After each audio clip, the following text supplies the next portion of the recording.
Oh, I'm supposed to avoid legal struggles by telling you're being recorded. So just letting you know.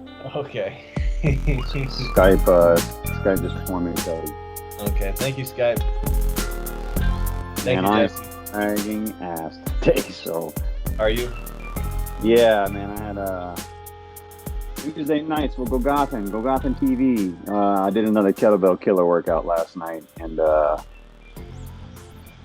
working out and drinking a lot of beer at the same time is just probably not the fucking healthiest thing to be doing No. at all. No, they got those Uh, runners, those cardio guys that'll drink a beer while they're running. I don't know what yeah, that does. I had a good friend I used to work with that ran for UL's track team, and he said they would fucking pound like a six pack before they'd go for like a super long run. I don't know. I run every day, but like I couldn't imagine like just being full of beer running like 10 miles. Just didn't wouldn't seem enjoyable to me. Yeah. But we do it more for comedic purposes. God's Twitch, So, I'm man, fucking, I missed it last night. I forgot. Can you hear my voice all right? yeah, I can hear it. I can hear you. Okay, cool. Yeah, I missed it last night. I forgot. Yeah, we're doing it. You No, I do Tuesdays usually. They I tortured my fucking body and did that shit with Jai. Like we're in full costume, full character, doing a workout, drinking beer during the whole workout. It's more just stupid shit the whole time. But so on yeah, Twitch? torture. Yeah, on Twitch. So I'm like torturing myself for this shit and like for a whole three people, four people watching. It's like no one watching it. And Jarek and Jai are like, dude, you need to fucking post about it when you do it. I don't do social media like at all. So like, I'm just really bad at that. So I don't ever advertise it so no one watches. Still have fun. Well, thanks for muscling through for the Illuminati Squatty Potty podcast, Oh, episode 4, part 2. part two. Yeah. Part dos. But yeah, so what's been up with you this past week, man? Let me see. It's snowing here right now. Yeah, I saw that like y'all had the biggest temperature swing fucking ever. Yeah. It was like 100 degrees the day before and then Yeah. snowed the next day. The sky's been full of that weird, ominous smoke from a big fire happening like up northwest. Yeah. Like, it was really bad in Fort Collins. People were posting on Twitter with ash falling on their car. But over back down here in Denver, which is only like an hour away, not too far. It's just like red and smoky and ominous. You don't smell nothing. I thought I would smell it if it's covering the sky, but you can really see like we've been talking about Randall Carlson and him, and a lot of people have been talking about the great cataclysm of that wiped out the ice caps, and they were saying with all the asteroids that just bombard the Earth was covered in ash for a long time. The sky was just covered, and Man, yeah. that was part of that. And I heard that this might be bullshit, but the Dark Ages in like the 1200s or some year like that, the 800s, they recorded that the sky was black for months, and they didn't know what it was. Back then they were, it's God or something, but scientists looking back on that, that era lines up with like a belt of meteors, so it could have been just some debris that crashed in the atmosphere. But What's the yeah, name of that meteor belt that we pass through every so often? The Van Buren meteor belt or something like that. the Kuiper belt, I don't know. Oh, the Kuiper. It might be. I don't know. I I'd don't be know. thinking of the Van Allen radiation belt. Yeah, yeah, that's what it was. I'm stupid. Okay, but there is some belt that we pass through once a year, right? Yeah, I think it's the Kuiper. More, yeah, the Kuiper. It's like a shooting gallery, more or less. Let me Google that. Shooting gallery belt. I'm gonna Google. Jesse said we passed through a shooting gallery. You got to share your screen so we can see the results. Reverend Jesse Jackson calls for swift indictment. uh, yeah, let me. Fucking. So we're adding some production value to this, folks. You'll be able to see pictures and shit from our screen. Can you see? Yeah. Oh, nice. Okay, so the This is fucking cool. meteor belt once a year we pass through. Oh, a shooting gallery. Look at that right there. Well, this didn't pull up anything. Yeah, what the fuck, man? What is an asteroid belt? What NASA propaganda. It's NASA Nazi propaganda. What this shit is. Kuiper belt? Yeah, man. Google. If you're searching up NASA on Google, you better believe you're getting propaganda. Kuiper belt. I guess that's what it is. Spelled Kuiper. That doesn't spell Kuiper. The Nazis at NASA spell that way.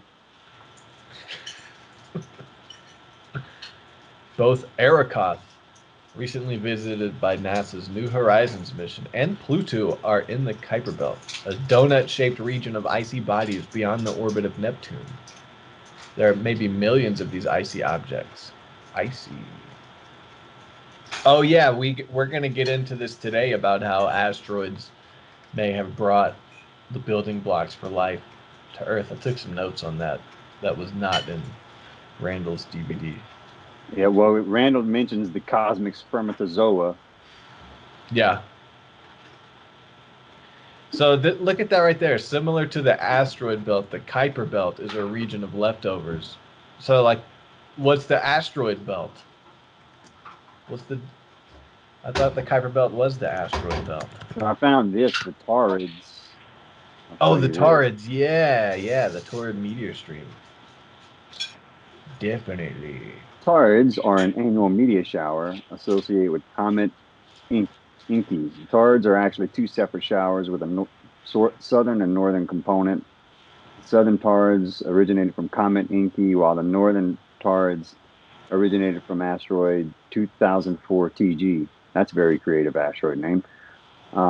They are named after their radiant point in the constellation Taurus, which are seen to come from the sky. Because of their occurrence in late October and early November, they are also called Halloween fireballs. Yeah, see, I remember Randall talking about us. We're talking about this on one podcast at one point in time. We passed through this shooting gallery once a year, and like what we'll get into later today, it could be what caused some of these catastrophes that the ancient civilizations that were tracking the cosmos were looking out for. Yeah, right? I read his article on the history of Halloween. Did you read that? It's No, like I a did. long article, but it talks Tell me about about it. the Taurid meteor stream. I mean, there's details that I can't remember. I should have freaking took notes on that again for this. I forgot. But basically, Halloween, there's many cultures that celebrate a Day of the Dead in the way that I guess they dress up as, skeletons or something, but they celebrate this Day of the Dead in all these cultures that go back a long time, and it's cosmologically rooted with the Taurid meteor stream, because apparently in their records these fireballs came from the sun, and in October, early November, Taurus, or the Taurid meteor stream, is in the direction of the sun. So those asteroids would have been coming from the Taurid meteor stream, and they didn't see them because they came out of nowhere. And then the other half of the year, it's coming from the other side of the sky. So that Day of the Dead Halloween celebration is at the same time as the Taurid meteor stream is coming in from the sun. So it's more convincing if you read his article than me trying to remember it in 20 seconds. I get what you're trying to say, but like I'm piecing it together with other knowledge from me reading Graham Hancock's Fingerprint of the Gods, and he talks about that, how he had instances of these ancient civilizations that are nowhere near each other on the planet describing these fireballs coming from the heavens. Yeah. It's all around the same time period, right? Hmm. Um, so no, I get what you're saying, and to an extent, and I'm just like you, gonna do a shitty job of trying to describe it because I don't have notes in front of me on it or anything. So, and my brain is dog shit, especially today of all days after I tortured my body and drank a whole bunch last night. How much did you Um, drink? I say a whole bunch. I drink 5 fucking beers during a workout, but for me, nowadays that's a lot. That's a Yeah, lot. that's a lot of beer, man. 5 beers, Yeah, I would be torched. I was pretty buzzed for sure. I would have such a hangover the next day. I hate drinking, you know what I mean? Like I get such And bad hangovers so easy. now I do. I used to not, man, but like now I can't. I gotta like fucking space that shit out. Um, My it's chihuahua just funny. jumped on my lap again. He's so cute. I got a sick cat that's walking around my room right now. I'm trying to make sure he's not gonna throw up somewhere or something because he threw up on my couch earlier today. That sucks. Yeah, I think he's Fucking dying, cats. unfortunately. You took him to the vet, or he's old. He's just getting old. I mean, I've taken him before, but I don't know. He's been kind of in the same condition for almost a year now, just kind of looking skinny and I don't know, just to be honest. I feel like I got the runaround last time I went to the vet and they were wanting to do a whole bunch of shit that was unnecessary and felt Mm, like they were just trying to get money out of me. So I damn. brought him back. What'd they tell you? Like they don't know and they can't do nothing, but we'd like to do all these tests?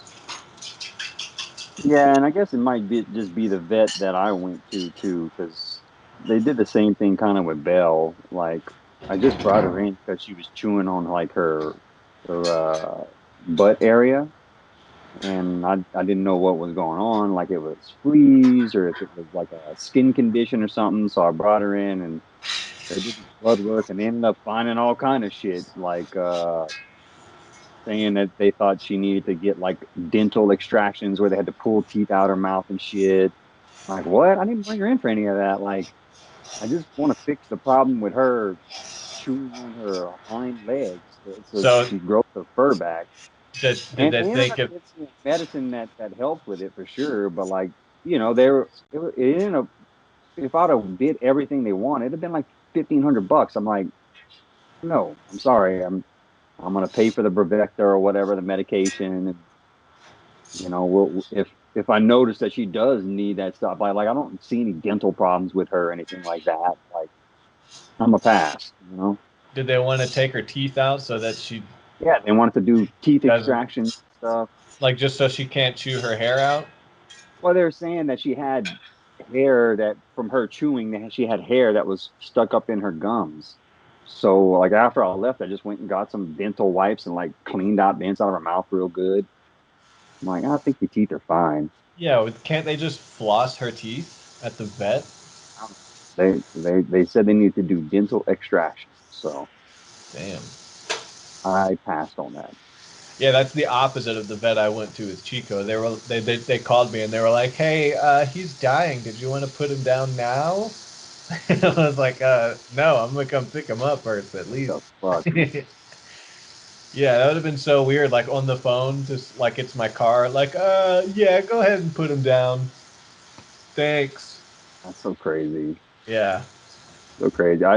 Yeah, if she was really dying or something, I would do whatever I had to do to like try and extend her life or give her a better life. Or if I thought she was suffering in some way, I would definitely, take care of it. But she's happy, she's fine. yeah. And She'd probably anyway, rather die peacefully and slowly of natural causes in her home around her yeah, cat. I don't even want to think about that because like that's the last thing I need this year is another loss. Mm. So Are you close with anyway, that? Are you close with uh, that cat like you are Belle? no, I'm not nearly. I Yeah. mean, yeah, I love all three of the cats that we got.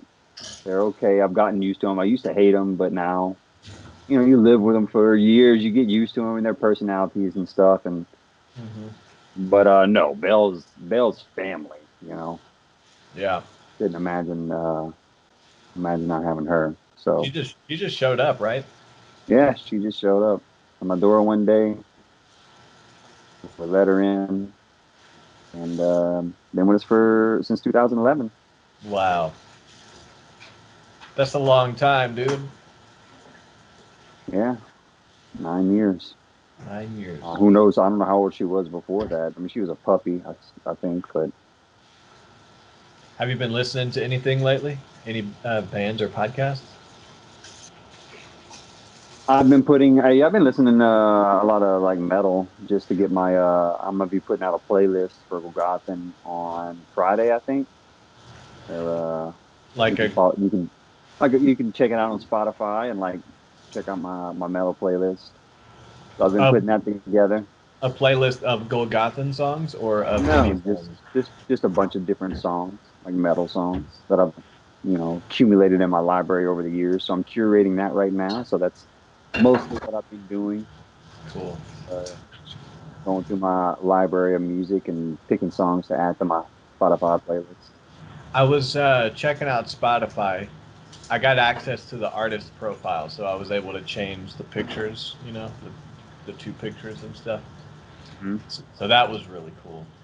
But I saw some like you know how they promote to use their tools and stuff, like let us promote and use our promotion tools and get more viewers type thing. But it was interesting because you can submit your original song to get approved by Spotify to be on playlists that they'll promote the playlist. Oh, So I want dude. Yeah, so I wonder if that's a way people get listeners, is to like try to play the game and try to get their stuff on playlists that It Spotify is going to is. promote. That's a big part of it nowadays, which I didn't know, like, because I don't have a subscription to Spotify. Like, I use Apple Music, of course. And I don't think we have that kind of setup on Apple Music where, like, everyone can have their own playlist that they set up. But then they have like magazines and like these big influencers that have playlists. So like Metal Injection will have a Metal Injection playlist, or these members of these big metal bands, like all the guys in Black Dahlia Murder, will have playlists. And like if you end up getting your band on their playlist, well, you think about how many people they have listening to them, checking their shit out, and it's Yeah, all just exposed back to you. So yeah, kind of the name of the game now. yeah. I want to try that. I got a little depressed yesterday because I was uploading the pictures to the Death of Skepsis profile. I changed the picture on just Spotify though. I haven't got access to the iTunes. And if you publish through CD Baby, it just automatically puts your whatever your album cover is the artwork, so you can't like customize it.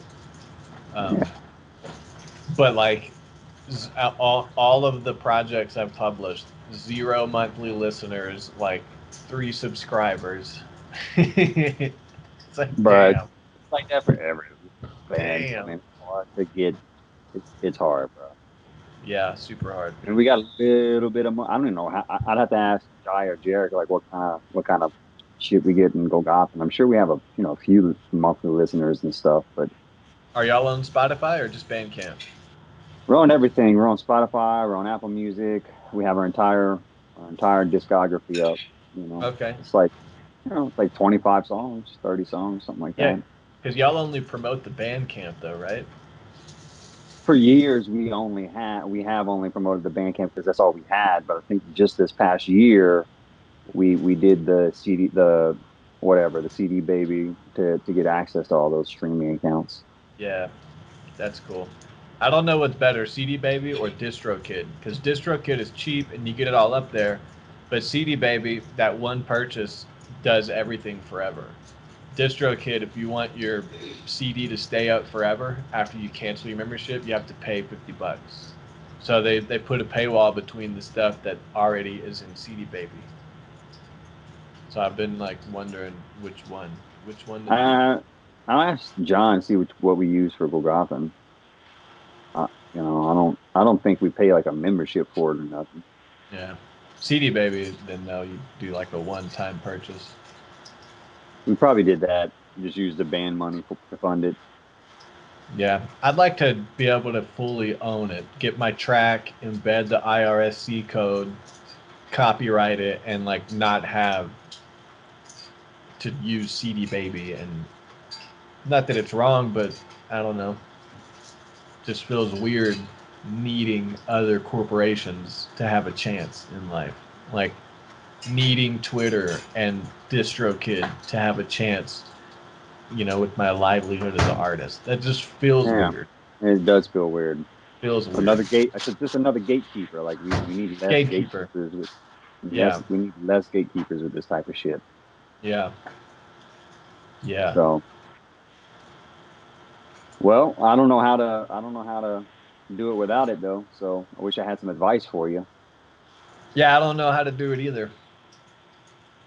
But we're picking But up today at Stonehenge okay, and the pyramid. Stonehenge. Yeah. Oh yeah. Oh, So we will. I took a note. I looked up a note about what we talked about last week with the musical notes. What Oh, was the it? 432. Yeah, the 432. See, I found a chart, but it wasn't as revealing as I thought. So I might be in denial. Maybe everything is bullshit about 432. Where is it? I have it in my notes here. Yeah, so in 432 F sharp, the octave 4 of F sharp is 363.27 hertz, which is close to 360 degrees for the circle. So it's not right on the money, but it's pretty damn close. G sharp is 407.75 hertz, but at the 8th octave is 6,524.06, which is close to 6480, but still not totally. Yeah, Still not totally. just kind of close. Yeah, and the dodecahedron is a total degrees of 6480, 12 faces of 540 degrees, and 540 is C sharp, which is 544.29. So the C sharp, the G sharp, and the F sharp are the closest I've found to actual converting the degrees of a shape. Yeah, is that the dodecahedron? That's a dodecahedron. Oh yeah, Jesse with the screen share. There you go. We've been talking about this for a long time. Look at that. What a beautiful shape. Boom. What a beautiful shape. I'm gonna build my house like that. So yeah, just I guess we can kind of go back a little bit and show folks some of the images we were talking about last time. We were speaking Absolutely. about, the sacred geometry. And then we went into a discussion about, the measure of the degrees of the geometry. So we started out with just like the two-dimensional shape, like an equilateral triangle. And as you can see, some of the numbers that will keep cropping up over and over as we're talking about cosmic relations to this sacred geometry. Oh, We have, B1, while you have the triangle there, B1, the first octave of the note B in 432 is 60.61 hertz. And the triangle is 360 degrees angle. So that's like the super closest. So you got F sharp, G sharp, B, and C sharp, um, which are pretty close to frequencies. And if you do the music theory, I guess if you're in the key of G, bum, bum, bum, the C sharp is the third. No, that's B.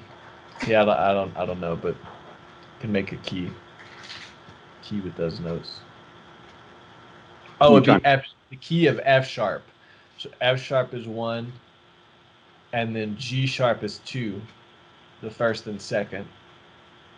F sharp, G sharp, A sharp, B. So B would be the fourth in the key of F sharp. So you got 1, 2, 4, and 5. C sharp. 1, 2, 4, and 5. The major. The second is 2, 3, and 6 are minor. 1, 4, and 5 are major. So you got the 1, 4, and 5 major of F sharp, B1, and C sharp. and the G sharp is a minor. If you want to play some sacred music, tune to 432 and play those notes. We'll Do write a mushroom. song like that. Yeah, do mushrooms and play those notes in the Drop some pyramid. acid. Yes. Go to the Oh, pyramids. and the last thing was the number 9 in music theory. We were talking about the number 9 last episode. Yeah, I mean, if And you look at all these degrees, so like what they equal, well, 1 yeah, they plus all 8, equal 9. 9. 360, 3 plus 6, 9. The Pentagon, 108 degrees per 5 angles. 5 plus 4, 9. So that number keeps coming up. And all of these, when you add all of these angles up, so when you look at the tetrahedron, which is the three-dimensional equilateral triangle, once again, Yeah. 9. So in music theory, whenever you have an interval, which is 2 different notes, like the first note of a scale and the 5th note of the same scale, that interval between the 1st and 5th is a 5th, right? But if you invert it, like if you're playing it on the, I'm gonna try to, so like there's my finger doing, but if I take the 5th right there and I just move it, I just flip the thing upside down, still playing the Keep the same note. you keep the relationship the same, but you invert the I just invert it. right. The So the 5th 5th, becomes the root, yeah. the first. Yeah. So it's the higher 5th, but it's the lower 4th. 5 and 4 make 9. So if you invert intervals in music theory, they equal 9, the 2 inversions. That's what that connection was. I couldn't remember last week. So the 1st and 2nd, if you invert it, becomes the lower 7th. 7 and 2 is 9. 1st and 3rd, invert it, lower 6th. 6 and 3 is 9. Boom. There you go. There you go. 9 everywhere. Look for the Everywhere. coding. Look for the coding in the matrix. Dude, I wonder if that's why in corporate America everything is priced like $7.99. They're just plug in the 9, get the 9 in their brains, make them pay Maybe it. so. Maybe so. Gas prices come from oil, our wars for oil, and the lies they tell us to perpetuate wars. They price it 9.9. They're playing jokes on us. 2.99. No, 2.79. It's always an end of 9.9. I don't know that gas prices always in the 9, but you're onto something, bro. You're onto something, bro.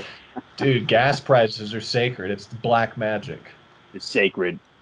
The sacred gas prices. Hey, yeah. Before we Sacred dig, gas prices. I like that. I'm gonna go put another cup of coffee on before we dig in real deep. Do And that. Wait, yeah, is this the icosahedron?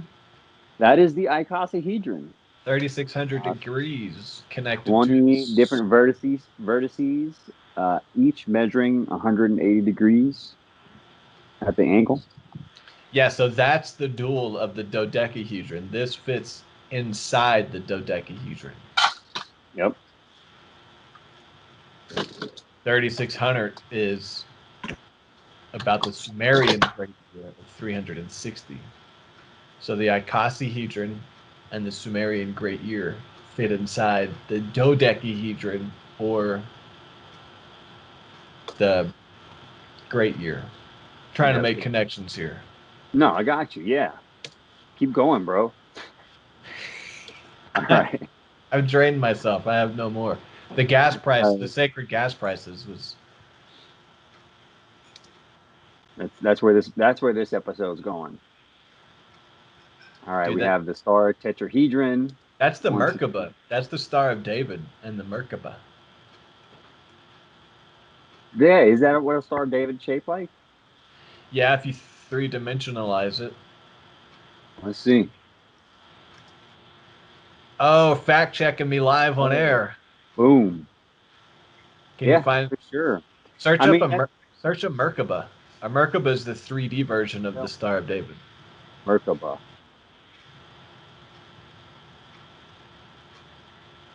Hey, thank you, Google. Whoa, it is. Oh. Look at this. Yeah. I heard a wild conspiracy based off of some ancient myth, like the Tablets of Thoth or something like that, that the warring race from Mars, when they destroyed their planet, landed on Earth in a Merkaba, and they landed at the center of Atlantis. Yeah, see, look, this is a spaceship with showing the person right there. See? Dude, yeah, man. It's true. I saw it on the internet. Look at this. Chariot of the Gods. We're just going to read from this website for this episode. Yeah, man. Yeah, there's a lot of history around the Merkaba, though. There's a lot of stuff to read into about that. It's a I mean, we're fascinating. joking, but like it is I mean, that's kind of what Randall Carlson's alluding to really is like why are all of these ancient cultures holding, these different geometric shapes and measurements to such a high regard in their cultures. And it could have to do with the fact that they're trying to track the cosmos to understand the next great catastrophe they could be up against. It could also have to do with the fact that they're they're bestowing or they're representing knowledge that was bestowed to them by some ancient cultures that even predated, what we think are the earliest cultures on the planet. Hmm. So very interesting stuff. But yeah, the star tetrahedron does. I love the heart. The star Yeah. tetrahedron does look like a Merkaba. So you were correct on that. And basically, what a star tetrahedron is you take two of the um, tetrahedrons and you interlace them together, and you end up with this shape, with one pointing up and one pointing down. And we once again have that relationship of nine showing up, and the sum of all of the angles of the star tetrahedron. And I screenshotted this image, which I thought was pretty cool in from his video. This is kind of showing the relationship of all of those geometric shapes together, and the nesting relationships of them. I thought that was pretty neat. Let me see that. I was looking up a Masonic Oh, temple. there you go. I'm gonna grab my coffee while you ponder on that. This is all the shapes nesting together. Yeah, he briefly touched on it. And he said they would normally do this type of exercise in their sacred geometry classes where they actually draw Yeah. these shapes and draw them in relation to one another. Um, but he just showed that image real quick and kind of moved on, saying they didn't have enough time to go into it today. But I thought it was pretty interesting. I It want to take looks a like sacred geometry class and kind of learn what that's all about. I know, man. This is the Sign up for first the. time I've actually looked into anything, that has to do with sacred geometry. It was just preparing for this podcast. Yeah. And it's kind of mind blowing, like all of these relationships and Bring up that nesting picture synchronicity. again. Yeah. Yeah, the synchronicity, man. It's insane because it's numbers and it's geometry and it's there. You can't make it up. And Yeah. people might say, "Oh, you're just reading into it and creating connections." And maybe Yeah. so, but Maybe so. not. There's so many across so many cultures, all across the universe, everywhere. It just is. It's too coincidental at some point. Isn't there a name for that when something's so coincidental that it's not coincidence anymore? That like that it happens so many times, it's not random. Like the CIA and the um, Skull and Bones. no, the projection. What's it called? Whenever you astral projection. They were running a bunch of tests back in the day, and they're still doing these tests, and the tests check off. So much so that the peop that astral projection, according to the CIA, from what I understand, it's not a fake thing. They actually used it in what was it, World War II, successfully used it in like World War I or World War II, and they're still putting lots of money into these tests. So like, why is the CIA so wrapped up in that? But that's just an example of when something happens so much, it's no longer coincidence. There's something there. But Yeah. look at this is what I wanted you to bring that up for, because that's an oval. It's not a perfect circle. Yeah, it is. You're right. And I wonder if that is connected to the bulge of the Earth, because the Earth is not a perfect sphere. It's got a bulge to it At the equator. at the Yes. equator. Yeah, so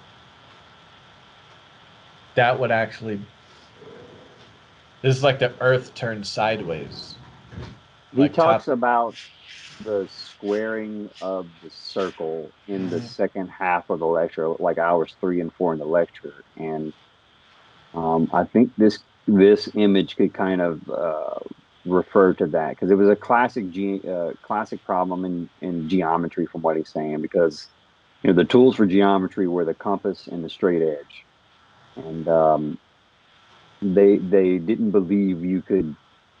The circle represented infinity and I don't know, kind of spirituality, and then the square represented all things logical and measurable.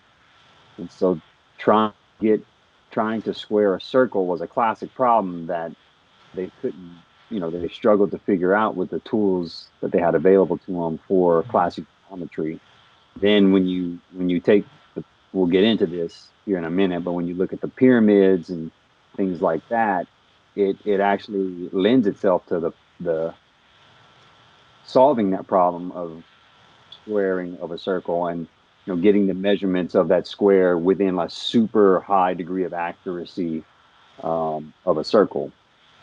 So I don't know if that made any sense at all because I'm not a fucking mathematician or in very well, but I'm just repeating what he said.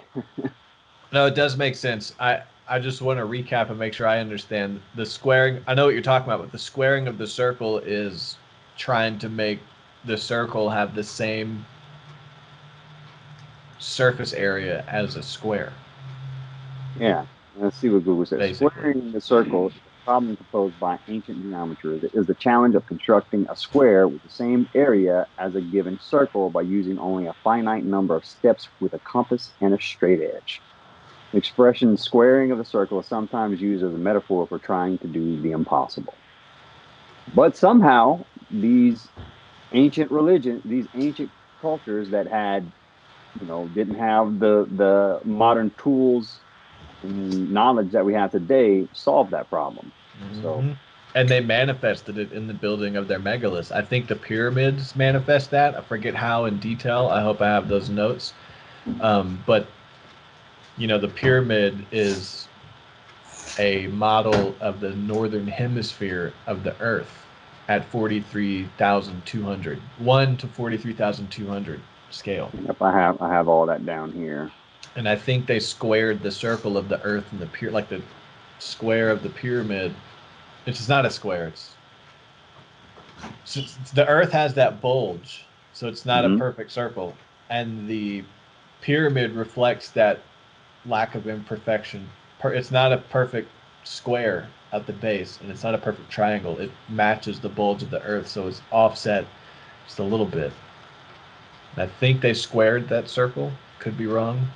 Let's see. Let me go to my notes down here, and I know I'm skipping through a lot. I wanted to go back and just kind of show some of the images, like I was saying that we Yeah. talked about last time, because I think trying to listen to what we were speaking of sometimes can be hard to kind of Oh yeah. follow along. Well, that's Here the you go. goal, is to make people listen more than once, so we can put a Yeah. shit. Yeah. Yeah. The Look. Great So Pyramid is a scale model of the Earth at a ratio of 1 to 43,200. and the Earth Um, has the bulge, so it's not. Oh, you just make a perfect square and it fits a perfect circle. The Earth is not a perfect. It's 26 miles different. The equator is 26 miles longer around than the polar diameter because it bulges. So the pyramid matches that imperfect shape, and the height of the pyramid matches Yeah, that, we're gonna get into all this because this is a long discussion, yeah, as there you you can go. see. Yeah. Lots to it. Lots to it. Okay, all right. Let me backtrack a little bit. Okay, so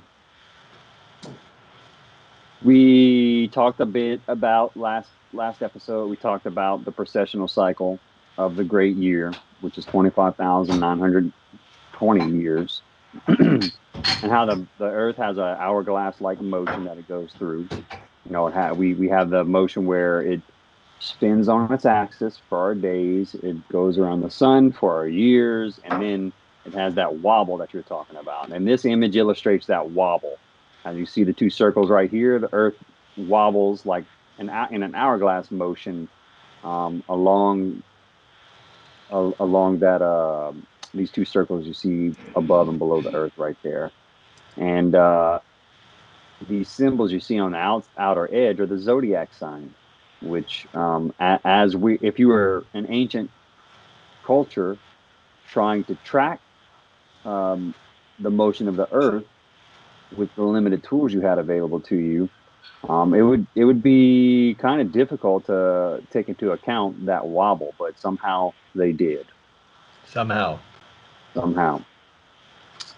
And just another image kind of showing off how the Earth proceeds through the great year and what you would see in the sky in the heavens as you looked above in different areas of Earth as it went through this cycle. Hmm. Those Um, white bars, those white bars right there, is that the vernal equinox? yes, Yeah. white bar is the vernal equinox. And then we talked a lot about the great year last episode. This is that representation of the precessional cycle or the great year.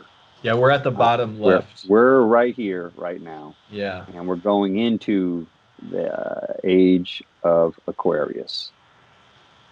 We're at the end of the whole great year, man. We're at the end Yeah, of it. you're at the end of it. This shows the different seasons of the great year. So you have the fall equinox, the summer solstice, the spring equinox, and the winter solstice. So yeah, I guess we were kind of in the winter portion, right?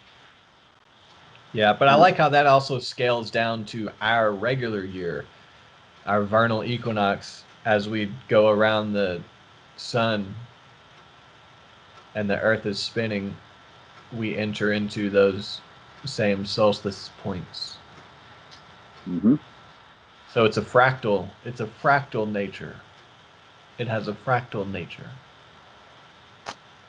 Just like Those are this the, is a big simulation, bro. yep, big simulation. 6480, that is, let me see. That is G sharp 8 octave. If you want to do some mushrooms and get high to the platonic months, That's what we're gonna do. just pluck G sharp in 432. Remember, 6480 was the measurement of a dodecahedron. So there's that relationship of the sacred geometry to the great year. This is that image that you and I got stuck on last time, trying to understand what decans were. Yeah. Um, so this kind of lays it out if the folks wanna see this or screenshot it. But you need me to make this bigger? Yeah, make that bigger. Let me There you go. check that out. Look at that.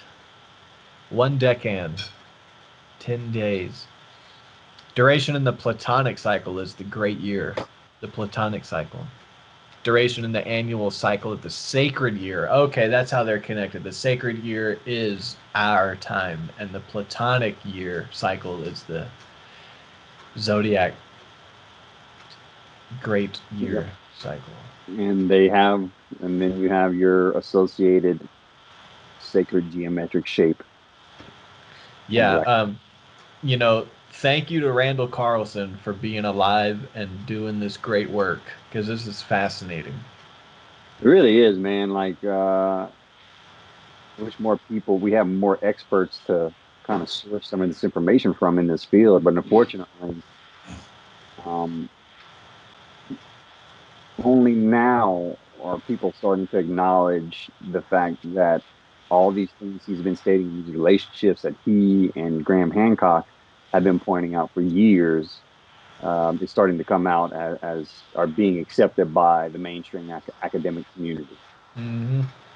And this man has put, his entire life into this stuff, where he's, actually gone out to these areas where we've had these catastrophic events happen and surveyed the landscape and surveyed what happened, actually put the legwork into this stuff. And Oh yeah, for yeah. you to have to kind of poo-poo him away and say, "Oh, this doesn't line up with with the classical academic um, thought on this subject." So Yeah, and that reminds me that someone was explaining that the peer review system in academia, when you write a science article, it's got to get peer reviewed and everybody like picks it apart and blah blah blah.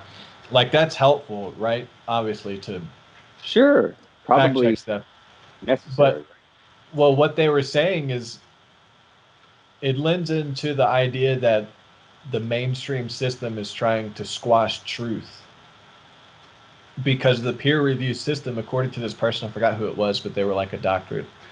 I should remember these things, but they said it's actually not good for understanding new information because, like what Randall, his work, and Graham Hancock, his work, because it's so different and it's such a different perspective, even though it's still based off of evidence, it doesn't survive the peer review system because the peer review system is basically, I don't know if it's designed for this, but the way it functions, it's that new information just doesn't survive it at all.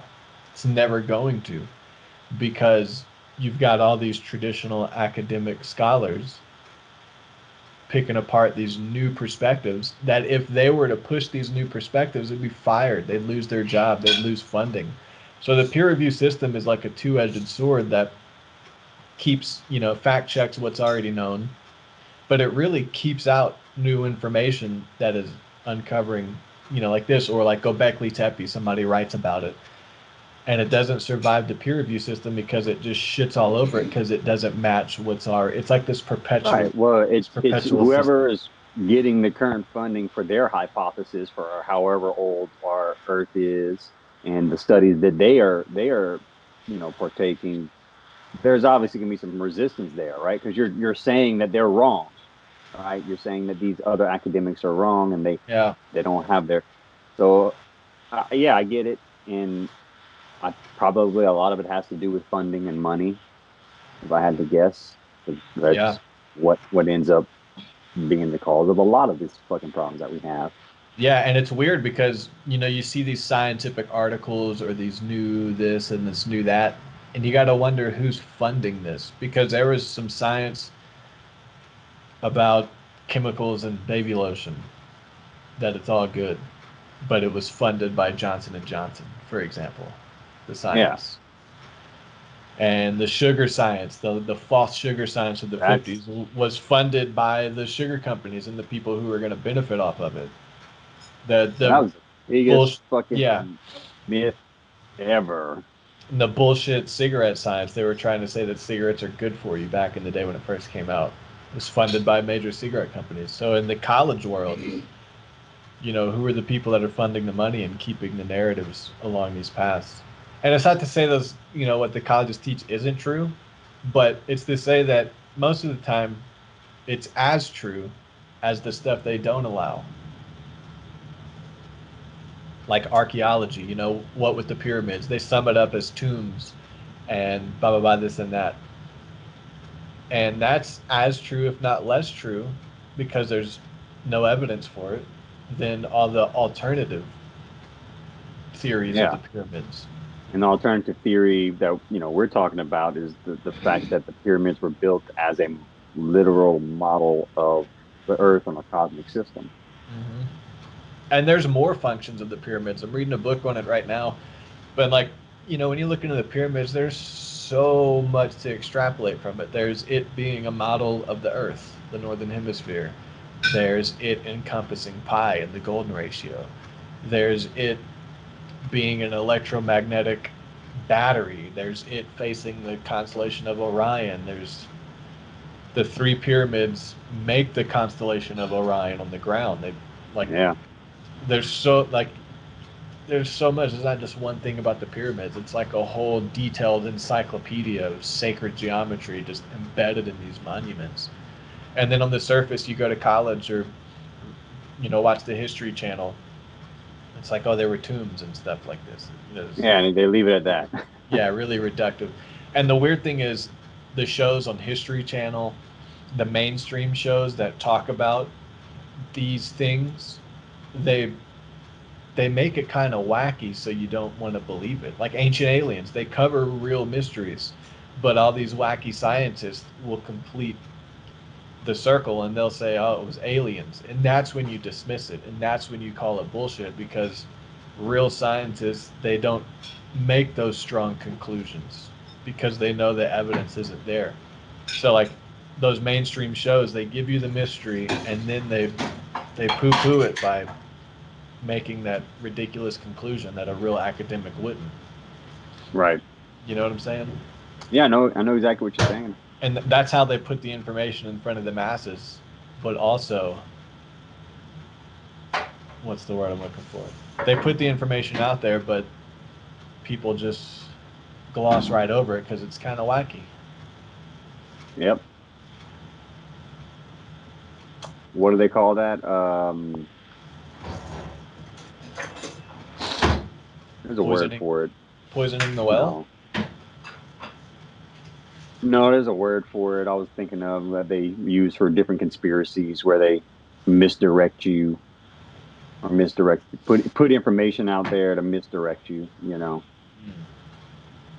Yeah, I don't know the word either. Like I said, I'm running slow today, guys. I'm fucking hungover a little bit. You're good. You seem fine. I wouldn't have noticed anything if you wouldn't have told me. I got up and ran because I forced myself to, just because I knew I needed to. Nice. Discipline. Discipline equals freedom. Yeah, that's right, Jocko. Yep. That's right. Speaking of Jocko. You got one of his books? Yeah, man. I do got one of his books. Since we're talking about savages right now, you know who I got one of my good buddies got me David Goggins' book. Discipline equals freedom. Can you see that? Yeah. Field manual. But I got to move it so you can read it. Yeah, field manual. I got Goggins' book too. Oh, you have his book? What's it like? I just started reading it. It's like Goggins. It's what you'd expect. The dude's a fucking savage. Makes you feel like you want to be a savage. Yeah. And throw all the excuses you have about your life away and take ownership of your life. And it's the gist of it from what I've gotten so far. It's such a simple concept, but that is goddamn hard to do. When you're stuck in a perpetual cycle of bullshit that's not going anywhere, and it hasn't gone anywhere for a decade, and you're like, oh, let me just take ownership and get after it. It's like, get after what? Well, I mean, just take ownership of your own life and don't blame other. It's about not being a victim, right? Don't blame other people for your shortcomings or the system you're in for your shortcomings. Just go out and do something about it, man. Anyway, that's for a different type of podcast, right? Yeah, we should start a second one called Bootstraps, a motivational one. Yes, we'll jump right to #1 on iTunes. Bootstraps. I love all these pictures, man. Keep them coming. Yeah, so this one is just showing you the relationship of the sacred geometry and the breakdown of the great year. So you have what is this, the dodecahedron right here, which represents a season. Then you have the icosahedron, which represents, sure what representation that is, but yeah, it's like a weird portion of a month. And then you have the equilateral triangle. We have I forget what this one was called. So the equilateral triangle, the tetrahedron, I think it's called. Tetrahedron. That's 1/3 of a Platonic month. So 1/3 of the whole age of a constellation, 2,160 years. And then that red one, what's that? Yeah, what's this shape called? Shit. I'll tell you. Octahedron. Octahedron, okay. Dude, I want to see a UFC fight in a octahedron, not an octagon. I want there to be platforms and they got to jump and get away from each other and they can like elbow from the Reminds top. me of those Royal Rumble matches from like WWE where they'd have like the cage you could jump off. Anyway, they just have it in the octahedron shape. Yeah, what climb on like the poles. That octahedron doesn't seem like it covers 2/3 of a month, Platonic month. Let's see. Because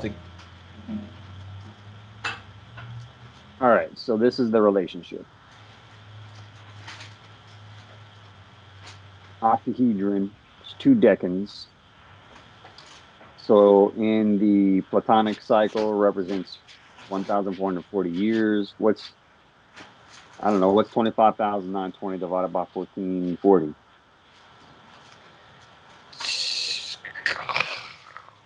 Do that in your head, bro. Come on.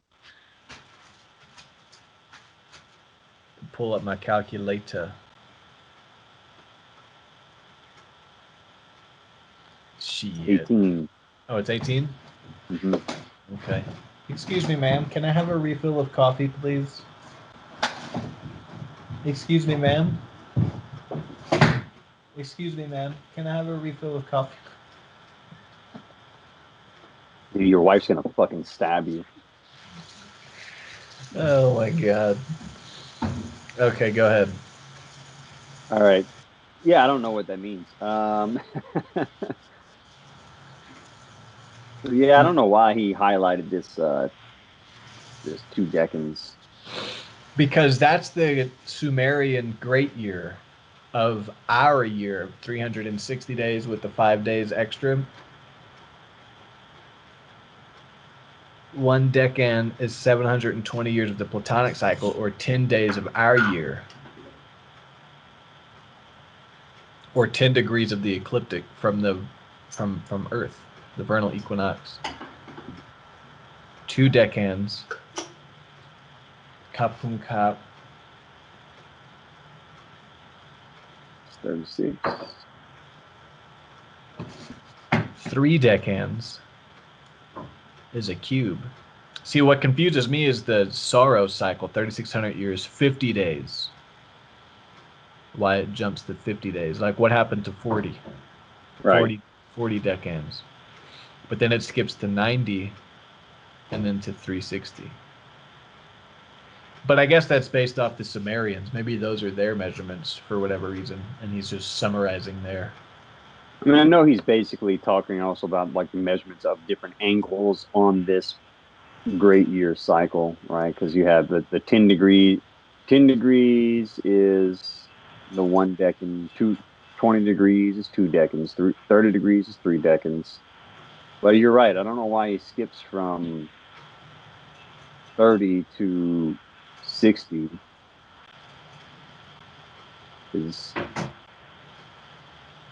What would be 4 decans?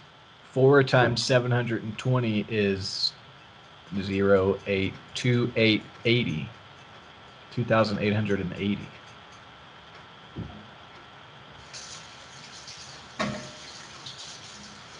See, that's the 36. That's the 50 degrees of the ecliptic right there.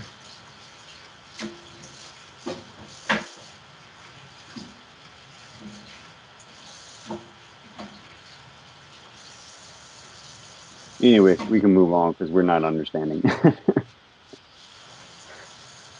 Yeah, it's one of those things where it's probably I think so simple. we were Yeah, and I think we did a better job last episode of talking about this.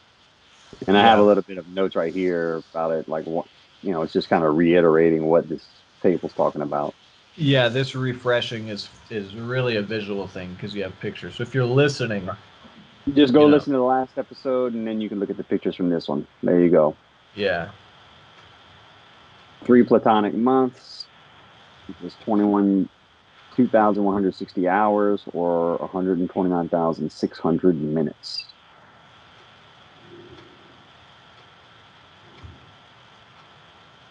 Oh, he's just talking about the season right there. All right, so let's see.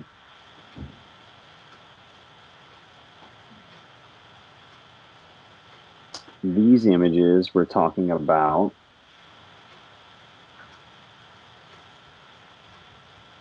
the period in which the Earth flips on its axis and the seasons would reverse. You know So why that's 50? You know why showing 50 and the Soros cycle? why. Enlighten me. It's actually the next in our notes when we talk about Stonehenge. Okay, cool. And it goes So, back to the Vitruvian Man of Da Vinci, and the Pentagon, how he fits inside the hectagon like that, hmm or he fits inside the pentagram.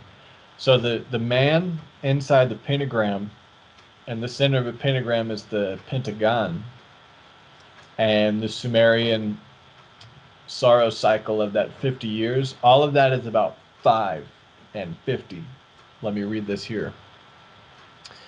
So if we refresh about it's in here, let me read. Stonehenge, the outer ring, like from the outside of the stones, hmm measures 105.6 feet. That's 1/50th of a mile. The mile being a unit of measurement connected to the human body, because the mile is based off of 1,000 paces, a mill, MILL in Rome. 1,000 paces of 5.28 feet on average. So the mile is based on the human body, which is based on the pentagram and the hectagon or the pentagon. I confuse those, whatever that is. And then that connects to the dodecahedron because it's got the hectagon or the pentagon. What's that one in the middle? Let me clarify that. It's a pentagon, right? That shape in the middle of the pentagram. That's the pentagon, right? Yeah. Yeah, it's the pentagon.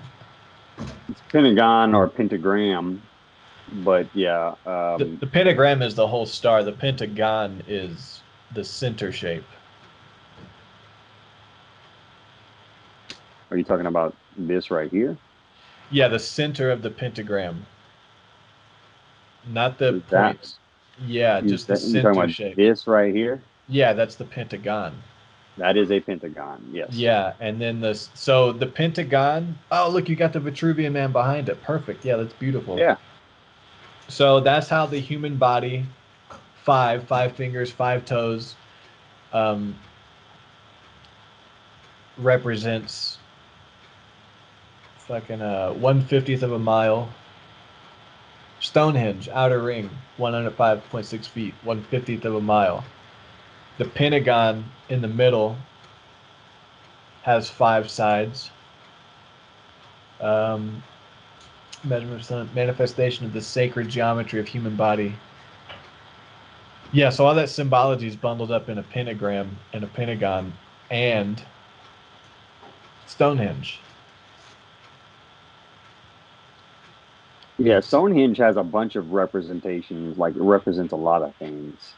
But I think Stonehenge, and that's we'll get into that too, but Stonehenge also represents like the relationship of the Earth and the Moon.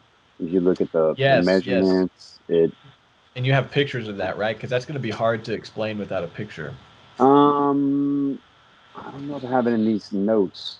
I mean, I was missing some notes. I don't know what I need to basically probably before we do our next one, because we'll probably need to do a whole another episode just to round this out for the last hour. Yeah, that's all gravy. I'll go through and get some better screenshots because I thought I had them from the Hmm. second chapter, but these are all from first. So I don't know what happened if I did it on my other computer or something and it just didn't sync up. I don't know. I could have swore I had it on this iMac, but whatever. We can proceed without it because that's coming much later. I did want to show. All right, this one's a cool image. Once again, showing you that the rotation. It shows you the vernal equinox and Hmm. that the relationship of the zodiacs. Yeah, so our go back to that vernal equinox. That's an important fractal nature of this whole thing, is because the axis goes through the zodiac in 25,920 years, but our vernal equinox goes through the zodiac every day. And as the Earth moves around the sun, it's in a vernal equinox, and it's in one of those zodiacs for actually one of our months. So you can see how all those different rotations are going through the same zodiac at a different rate. I think that's cool. The fractal nature. This is showing you um, basically the time scale of um, the great year, and BP standing for before present, correct? Correct. Yeah, so remember, we are right here, and this is kind of the progression of the great year thus far. So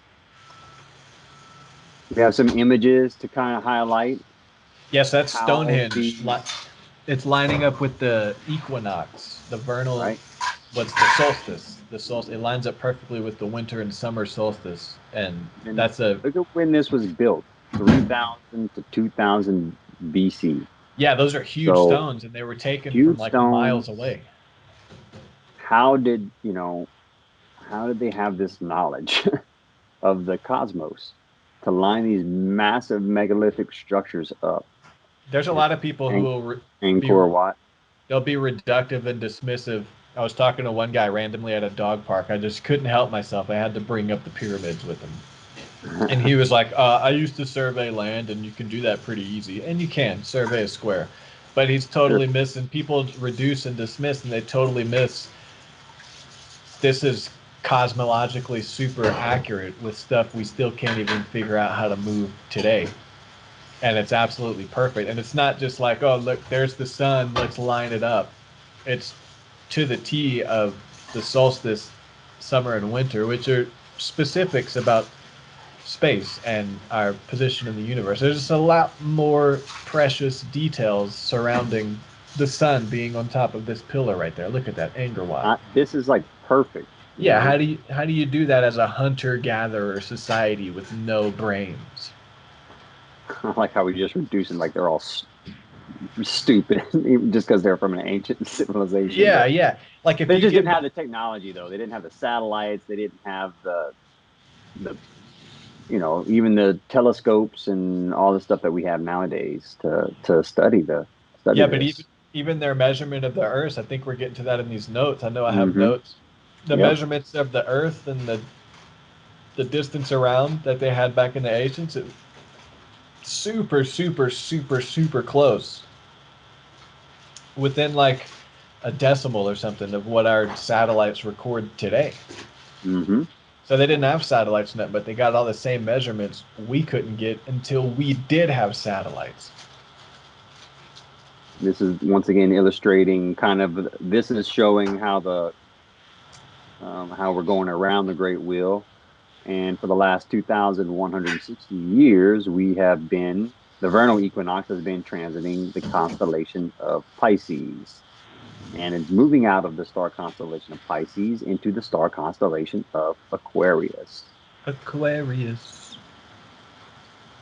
I thought this was Dude, a cool image. that would be so cool if the sky actually looked like that, like Right? pictures.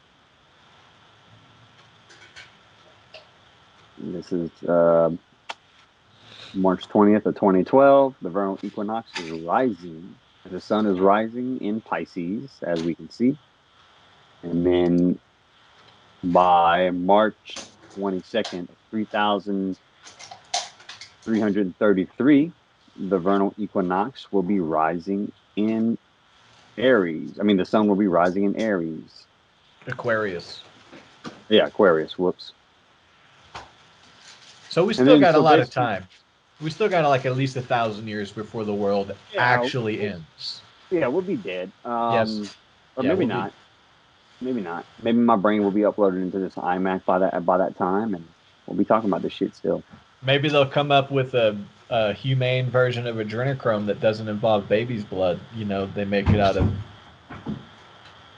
I don't know. I heard someone talking about adrenochrome on like mainstream TV the other day. They were talking about, of course, the QAnon movement, and they Yeah. were kind of poo-pooing it like it wasn't a real thing. Like adrenochrome wasn't a real thing. It's like I mean, I don't know.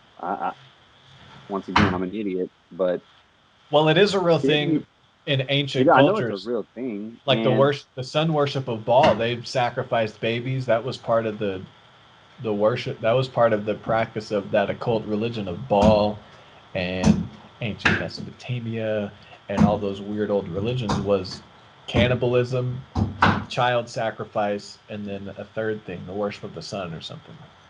So I mean, whether it's happening now with our politicians, according to QAnon, is besides the point. It's definitely happening back in the day. right. They would So just say how ridiculous it is that people think that. I'm like, yeah, I get it. It is kind of ridiculous, but um, don't say that. Don't act like adrenochrome is not like a real thing. yeah, there's some fishy stuff happening. I thought this image was interesting because it shows us, you know, throughout the entire cycle of this great year that we're in. This is the beginning of recorded human history, Okay. starting 4,000, over 4,320 years before present. We go through they went so in the entire time of recorded human history, we've gone through the age of Taurus, the age of Aries, and currently in the age of Pisces. So we've almost made it through 1 month of the great year as a human species. And then you can also, I put some notes on the numbers we've been pointing out this whole time: 2160, 4320, Did 6480, 8640. did you mean 1 month or one season? I'm sorry, one season. I know. I told you I'm running slow today. Yeah, yeah, I'm Yeah. starting to notice. Yeah, I'm fucking up a lot. One season of the great year.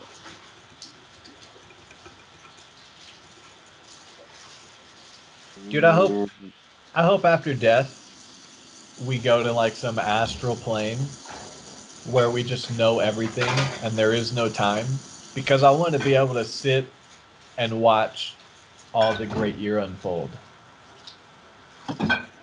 that'd be After I, cool. And yeah, it'd be, it'll probably won't feel like it's taking that long because we won't have a concept of time or anything like that. So, yeah, that'd be so awesome. After death, be like, oh shit, it's a great year. I don't know. see, I'm looking at my notes here.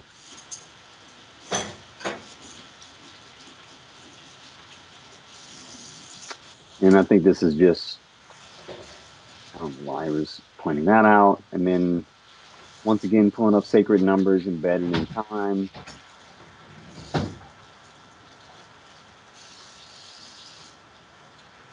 25,920 days is 700. Oh, yeah, 72 years. The one at the bottom, that was interesting. Last episode, we talked about the average human lifespan in years equals 1 degree of a great year. Mm-hmm. 1 degree of that 360 degrees equals 72 years. Yep. So, but So, 70, so one 72 day and years equals 25,920 days. once again, hey, 72 years average lifespan of a human. We have that nine cropping up once again. And actually, if you look at all of numbers, right, you add the digits together, they all come out to nine. Pretty interesting. This is, a quote from the Vedas. We talked about the Vedas last time. So let the Brahmin hear the praise we utter. This has the four-horned buffalo emitted. Four are his horns. Three are the feet that bear him. His head are two. His hands are seven in number. And Yeah, then we tried to do he the breaks math calculation last he time. breaks that down. We got stuck on this last time, probably because you couldn't see the image that I was referring to. But here we go. This is what I was talking about when we were talking about 10 to the seventh power of hands, where we got hung up last episode. Thank you. Appreciate the heart. So 4.32 million years in the Kalpa. One Kalpa equals 1,000 Mahayugas. What's the modern estimate for the age of Earth? It's 4.5 billion years. So how would you have known that? And is this just a coincidence that they're alluding to what could be the age of the Earth in this ancient Vedas? We talked about the pre-Diluvian god kings of Sumeria, and we talked about pre-Diluvian. That means before the great flood of the Earth. Mm-hmm. And once again, he highlighted the numbers that keep popping. All of this stuff makes me reconsider the Bible and other ancient texts as having more truth to it than Just I. encoded. Yeah, like Noah and the ark and the flood story. I kind of believe that. I kind of come full circle and believe that. If you, yeah, I mean, we're talking about these catastrophes that wiped out civilization, flooding, great floods that covered entire continents would be those types of catastrophes that we could expect when some massive cosmic impact could lead to um, massive tsunamis that flood landscapes. Yeah. And how would most have known about an impending flood coming up? Well, we would study the heavens, right? If it was in reference to a great catastrophe. So we'd study the heavens and speak to God, informing us about the impending catastrophe that's coming up, right? Yeah. Um, Actually, can you repeat what you just said? Because you said something about talk to God and no, I'm just saying, like, how would Moses have known that this great flood is coming and go and warn all the people that there's this great flood coming and um, yeah, if it if wasn't you for an understanding of the cosmological cycle. right, I like that's what kind of I don't yeah, I don't think I said that on the last episode, but I think that's how they would know what like they can predict the future. The book of Revelation symbolically talking about the end of the world at this time, blah blah blah. Those weird predictions that wind up kind of coming true. It's not because they had some, they communed with a being that told them. They just understood cosmological cycles and what's going to happen in that kind of way. That makes more sense yeah. to me than anything. Um, What's that? 360 years, according to the human calculation, constitute one divine year. 360 years. Human calculation, one divine year.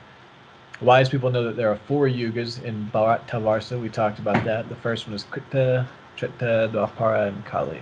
Yeah, we talked about that on the last one. I had a note in here that it's interesting that ancient cultures around the world acknowledge there was a flood or floods that decimated Mm-hmm. humanity around the same time. So that Yeah, goes like, back to the statement that you were just talking about. but And speaking here we of, have, go go ahead. ahead. No, you go ahead.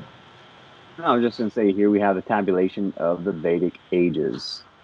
So he lays out the yugas. He talks about their duration in divine years, and then what that equivalent is in human years. And once again, it adds up to that 432, 4,320,000 years. Oh, what's up, little buddy? That's Coco, What's up, Coco? Hey. my cousin's dog. She let me take her. Cute. Yeah, keep going. She just wanted to check out the charts. She's interested Sure. in sacred geometry. Say bye, Coco. Say bye. Hi, Coco. Okay, go on. So yeah, like I was saying, once again, you add up the total amount of time in human years, we get that 4,320,000 again.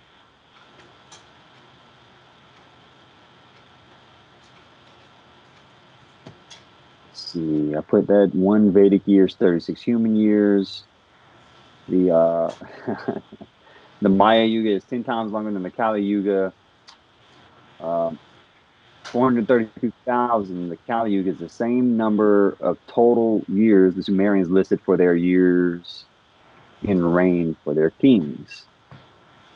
So we see that same system that's being utilized, right? The Sumerians are using the names of god kings, the periods, as the subdivision of that 432,000, and the Vedic years begin after that 432,000 that the Sumerians speaking of.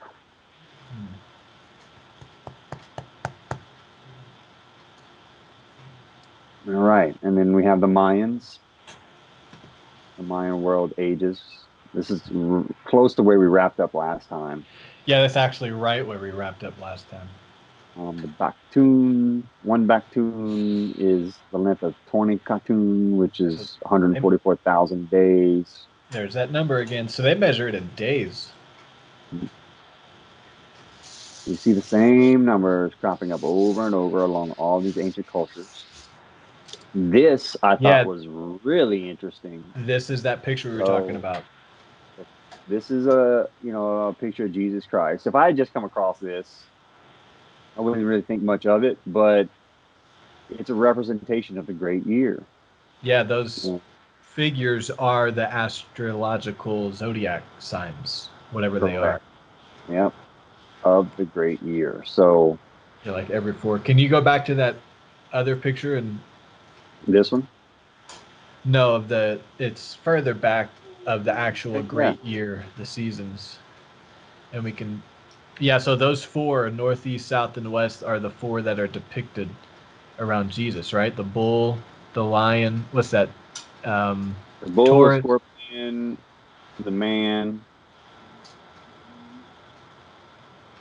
Yeah, the and bull, the scorpion, lion, and the man. yeah, so is that what's depicted around Jesus right there in that thing? A bull, scorpion, lion. That's a winged lion. That's a dragon, a serpent of some sort. That is a person. What's this right here? Looks like a bird.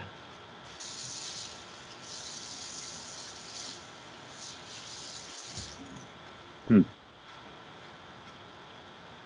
I guess that's the man right there.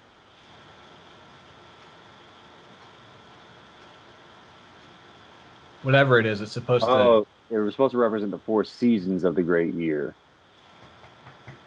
Let's see. Yeah, it should be a bull, Taurus, Aquarius. What's the scorpion? What's the zodiac sign for the scorpion? What's that Scorpio, known as? Scorpio, and then the lion. What's that?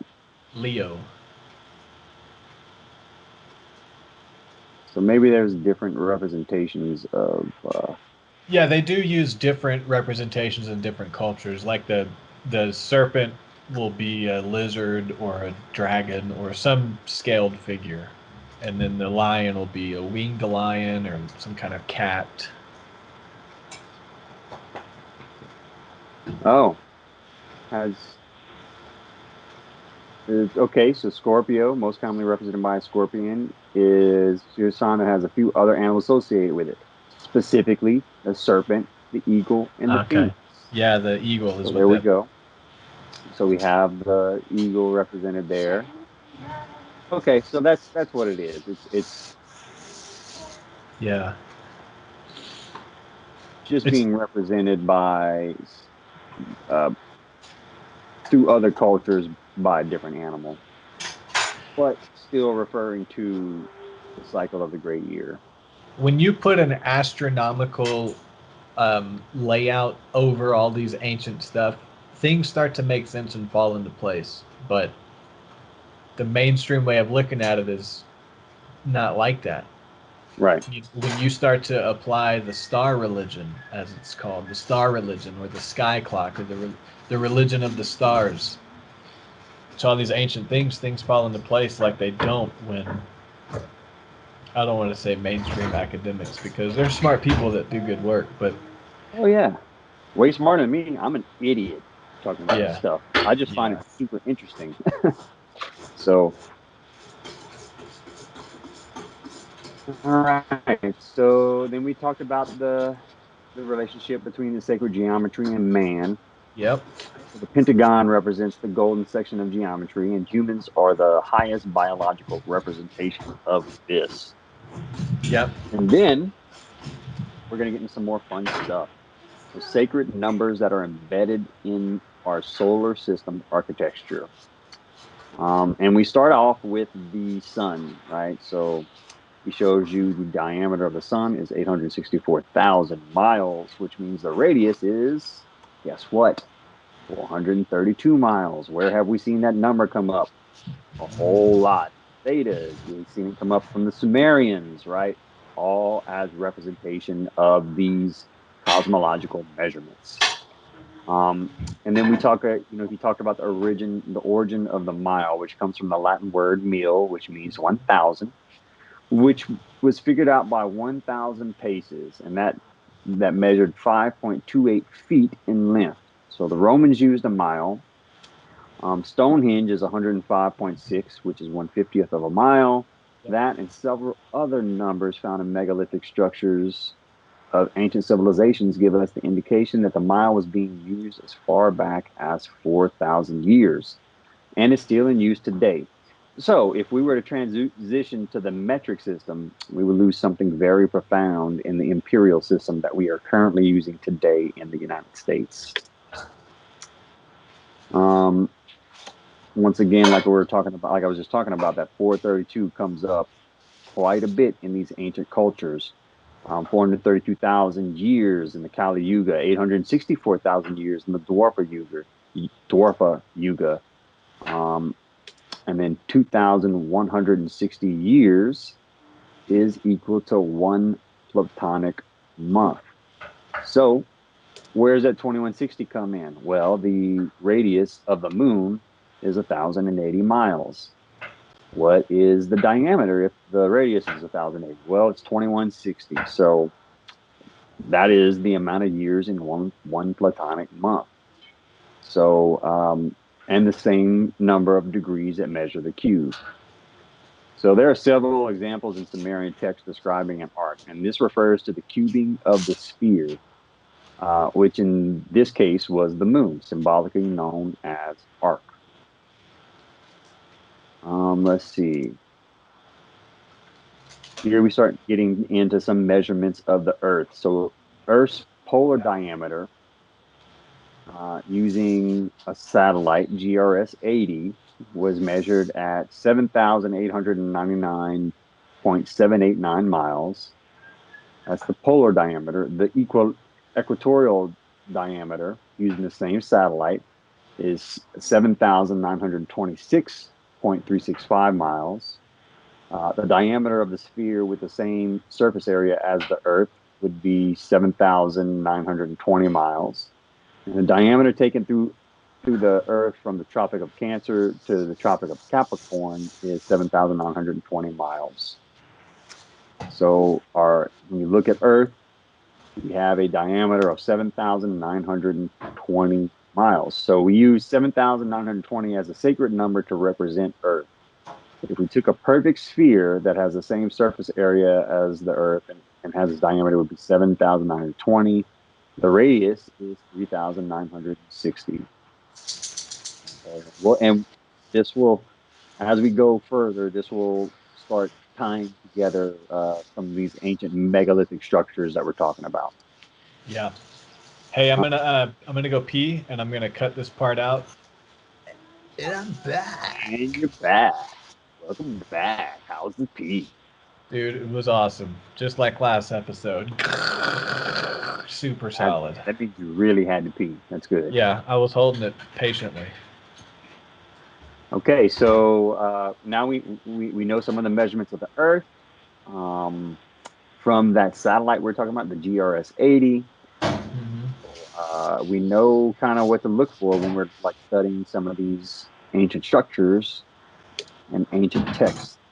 So you know how to say this word, geodesy or geodesy? Geodesy.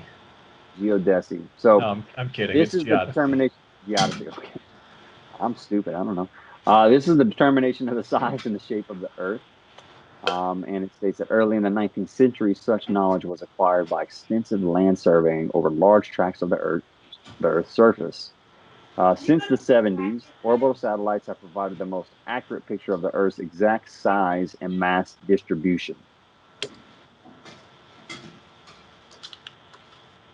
Any advanced comprehension of the larger picture of our planet as a suitable abode for the evolution of higher life requires knowledge of its size and shape. The total mass, of course, determines G, the gravitational constant.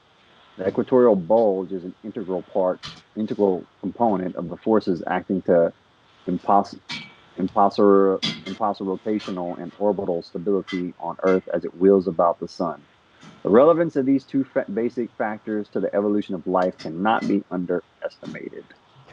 You cannot underestimate them. You can't. Ancient master builders understood Earth's fundamental geo- geodetic parameters on a level not equaled until the advent of modern satellite surveys.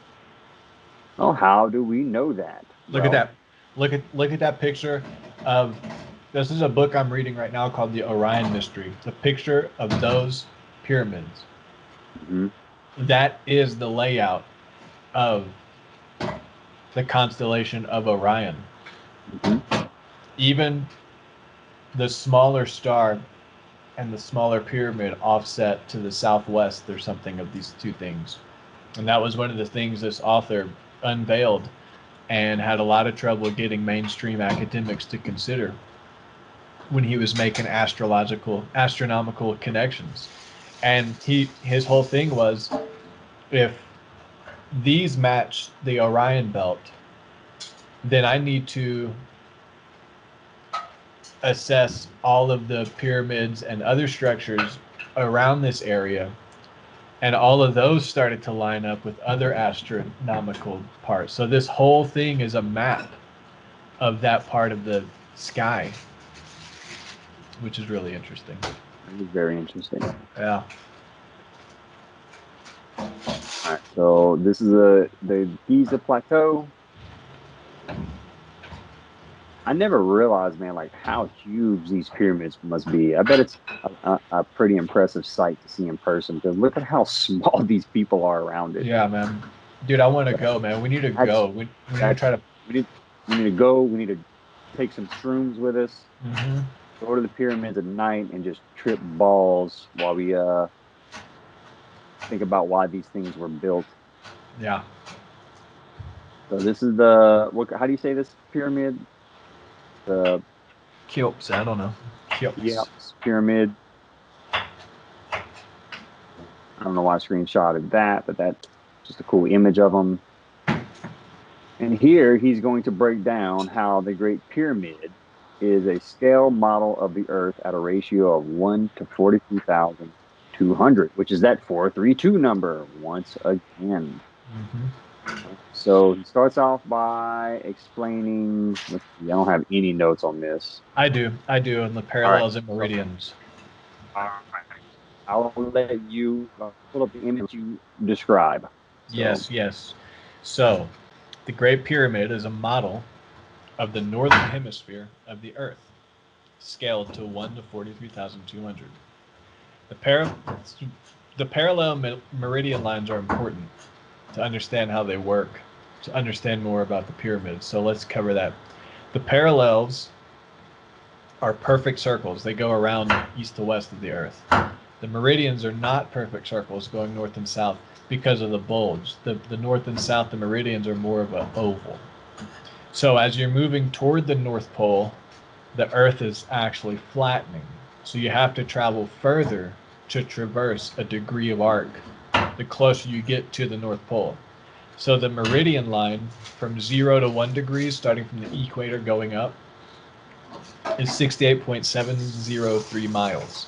When you get to the 89th to 90th degree, it's 69.407 miles. So it gets a little longer. Not much, you know. And the parallel at the equator is 69.172 miles around. At 45 degrees up halfway, it's 48.99 miles around. And at the 89 degree mark, way up there, it's only 1.21 miles around. So what's important is the Earth's measurements will vary depending on where on the Earth those measurements are being made. The ancients knew this and incorporated it into their architecture. Their units of measurement were derived on the shape of the Earth, specifically where the structure was being built on the Earth. That's what's important. So these notes jump to...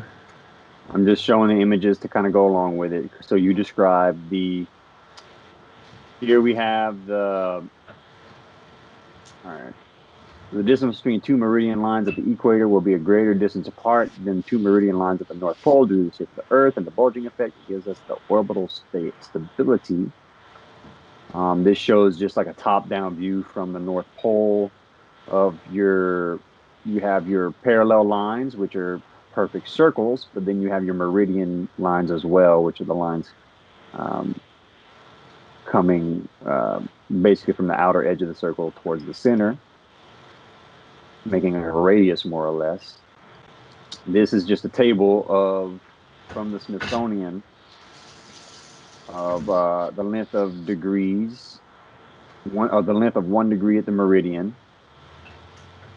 And then 1 degree of the meridian at the equator is 68.703 miles. And then when we get up to the North Pole, 69.407 miles. And we have the length of 1 degree of the parallel, which is 69.172. So 1 degree of latitude at 89 degrees is 1.21 miles, which is right up here at the top. Yeah. 1 degree of latitude at 45 degrees is equal to 48.99 miles. So we're right there. And 1 degree of latitude at 0 degrees is 69.172 miles. Yeah. So as you're stating, all of this is conveying that if we're trying to measure the size of the Earth, where we are on Earth is important because it's going to vary. Yeah. Ancient people knew this and like incorporated the square. The square Yeah. of the meridian and the parallel, those lines that make the squares are different all over. So for somehow the ancient people knew this when they were building their architecture and incorporated it into the architecture. Did they derive the units of measurement that were ultimately based on the size and shape of the Earth and where the structure was being built?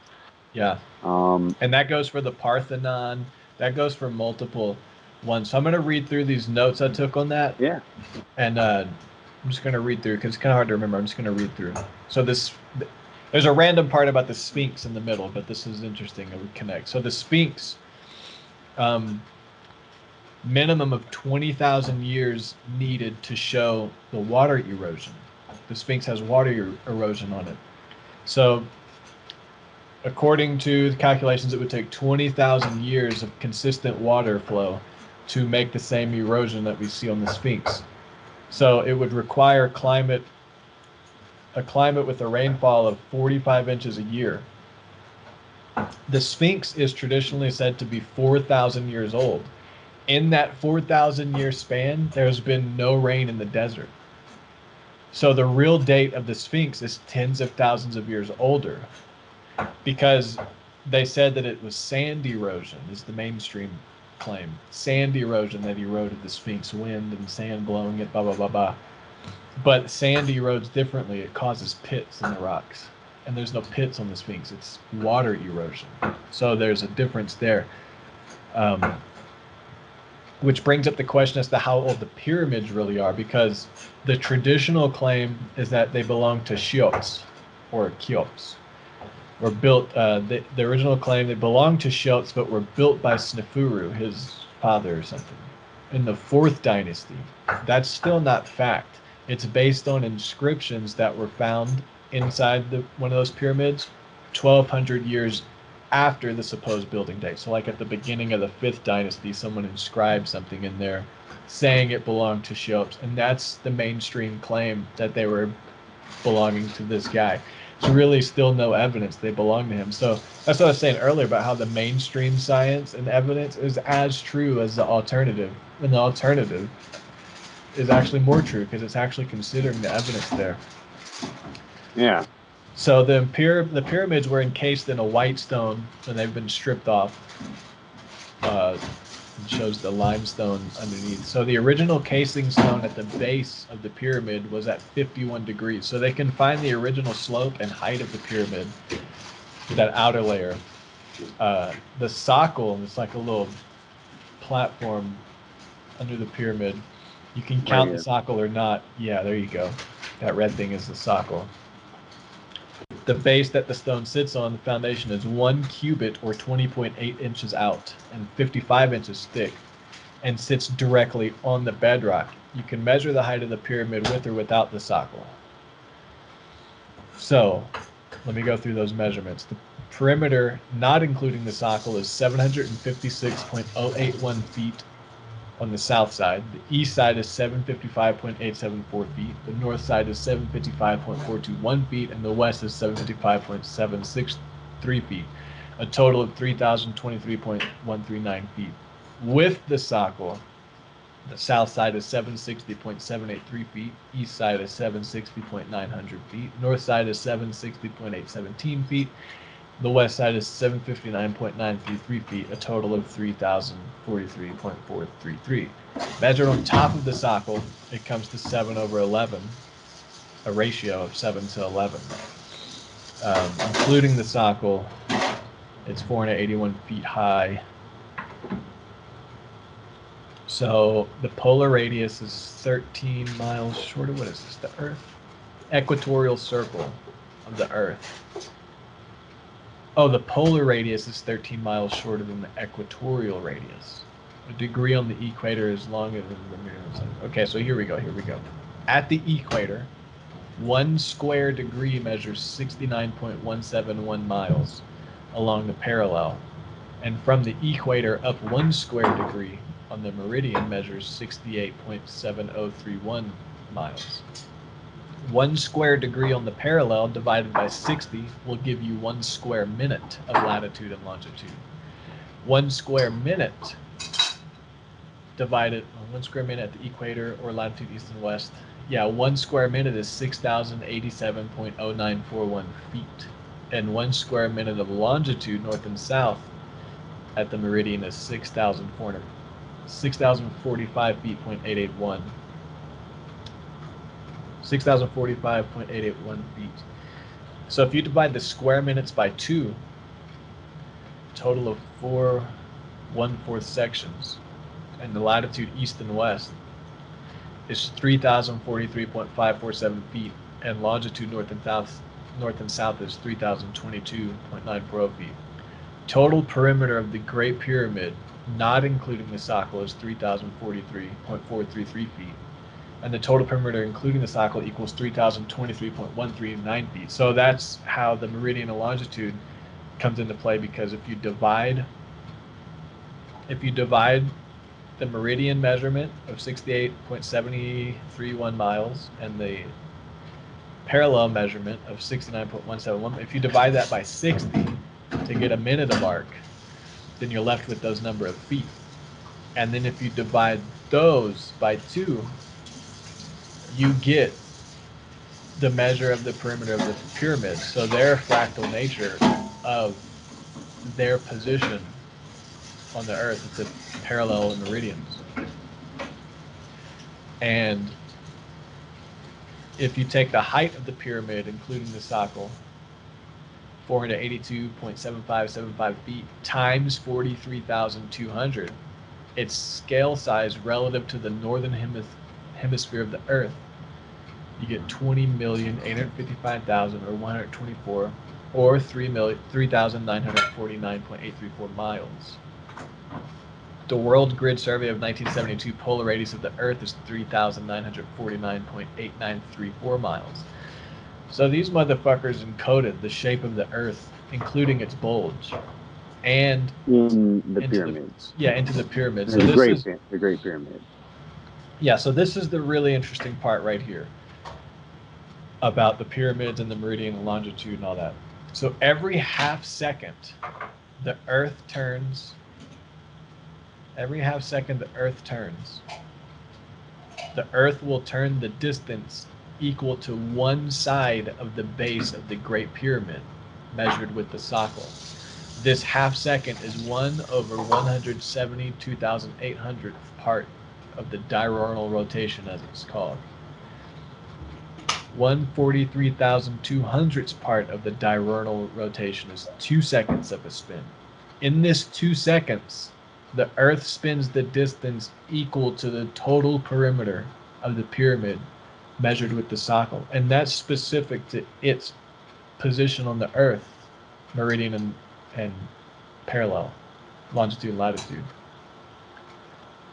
Does that make any sense? It did.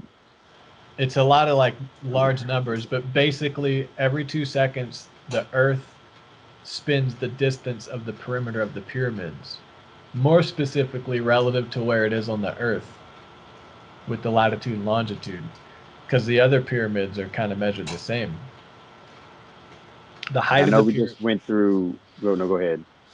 The height of the pyramid is 482.75. I said that the pyramid's height relative to its base is equal to the radius of a circle to its circumference. Pyramids are the solution to the squaring of the circle. The base of the pyramid's surface area is equal to the circumference of its square. The square of that circle is equal to the area of the Earth's base. That's what I was talking about earlier. Let me read that again. That's confusing. Well, I wanted to go through. So you went through a lot there.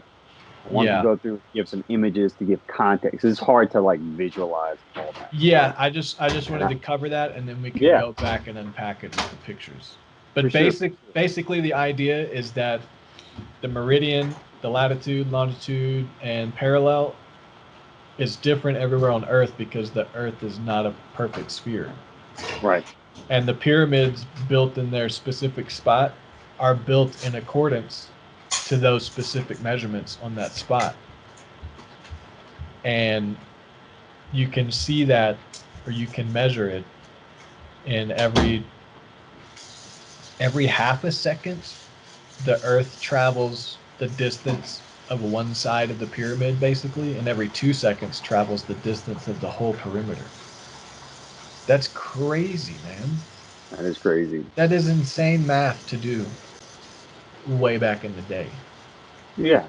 To understand the measurement of the Earth so perfect that where you build something on the Earth, you take those meridian, I'm not supposed to say meridian, parallel, latitude, longitude.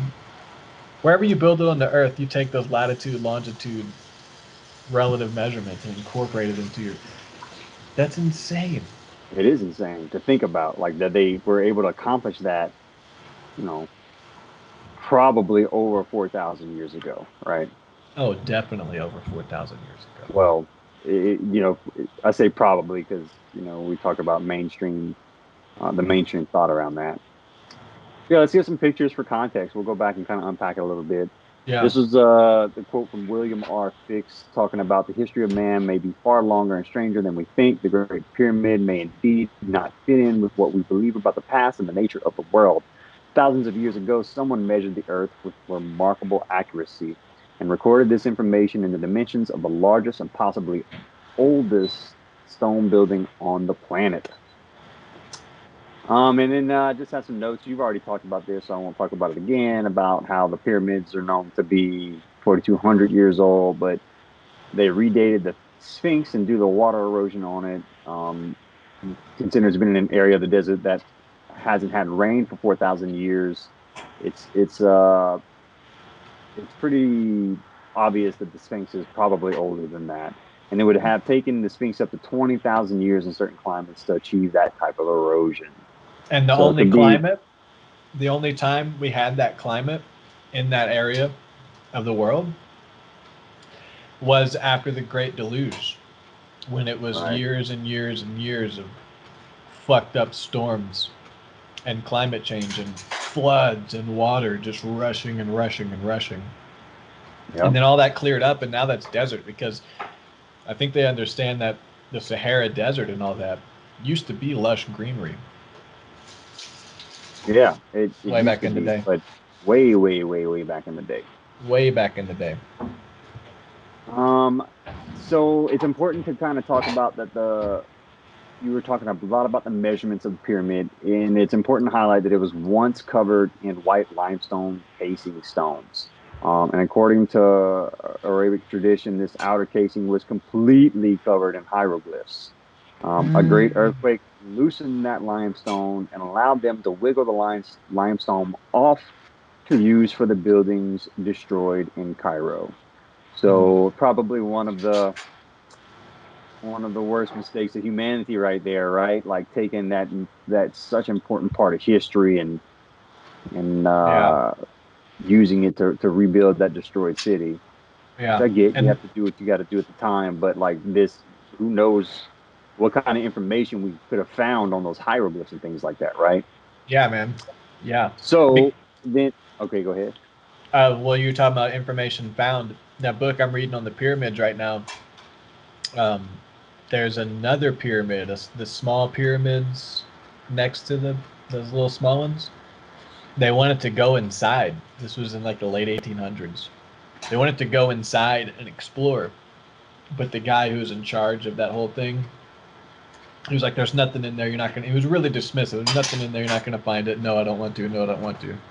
Finally, one of the guys went in to the small pyramid, and all on the walls were hieroglyphs, and they started to translate the hieroglyphs, and I don't know exactly what they said, but it was basically a breakdown of their star religion and their ceremonies and astronomical this and that.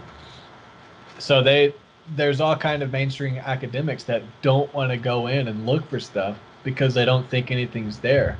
But when they do, they find the most astonishing hieroglyphs. And what kind of hieroglyphs were on the outside of the pyramid? If it was covered in it, what did they say? And were they really taken down to rebuild, or were they taken down to cover the truth? Mm, that's a bum bum bum. Because Yeah, if they rebuilt in Cairo, we could go there and then record all those hieroglyphs and then recreate it, right? they probably reprocessed the limestone. Yeah, The hieroglyphs were probably destroyed in that process. yeah. When it comes to the casing stones, if he has just an image of like what the degree would have been, 51 degrees, 51 foot pyramid angle. We talked about the socle that the pyramid sits on. The socle is equal to 1 cubit, which is 55 centimeters or approximately 20.8 inches. When we look at the Great Pyramid profile with the socle, um, we get a height of 482.7575 feet. That Um, that number, 482.7575 is 1/43,200th part the Earth's polar radius, yep, the height of the pyramid. yep. And then we get a width of 760.9 feet. I think you did a little bit of this math for the folks already. Um, Let me recap that math. 21. Let me recap that math while you got that picture up. This one right here. Yeah, any one of those really. At the equator, 1 square degree measures. I think the pyramid is at the equator as well. The Great Pyramid. 1 square degree measures 69.17 miles along the parallel. And from the equator up 1 square degree on the meridian measures 68.7031. So you get 69.171, 68.7031. 1 square degree on the parallel divided by 60 will give you 1 square minute of latitude, longitude. Okay, so now we're dealing with 1 square minute based off of the original number. 1 square minute at the equator, or latitude east and west, is 6,087.0941 feet. And 1 square minute of longitude, north and south at the meridian, is 6,045.881 feet. So now we got 6,087 and 6,045 feet. So if you divide that square minute by 2 for a total of 4 1/4 sections, that's what confuses me. Divide the square minute by 2 for a total of 4 1/4 sections.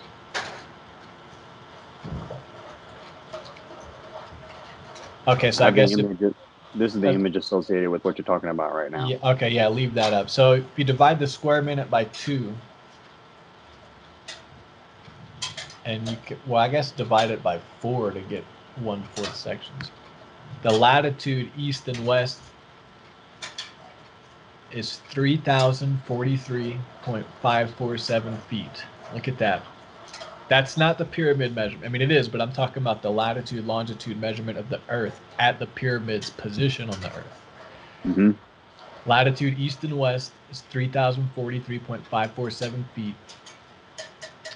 And that's if you divide the square minute by 2. 6,087 feet and 6,045 feet is a minute of degree. Divide that by 2, you get 3,043 feet. North and south latitude is 3,022 feet. The total perimeter of the Great Pyramid, not including the socle, is 3,043.433 feet. And the total perimeter, including the socle, is 3,023.139 feet. So they encoded a square minute divided by 2, basically, at that position of the Earth into the perimeter of the pyramids. So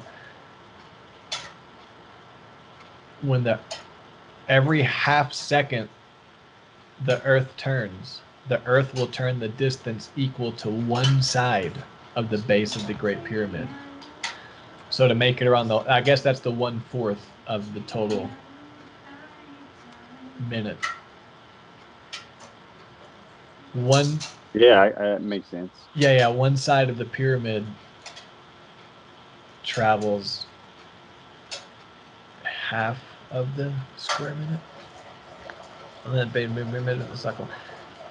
This half-second scale is 1/172,800th part of the diurnal rotation, as it's called. I guess diurnal is the Earth spinning around. I got Google right here. Yeah, look up diurnal, DIRURNAL.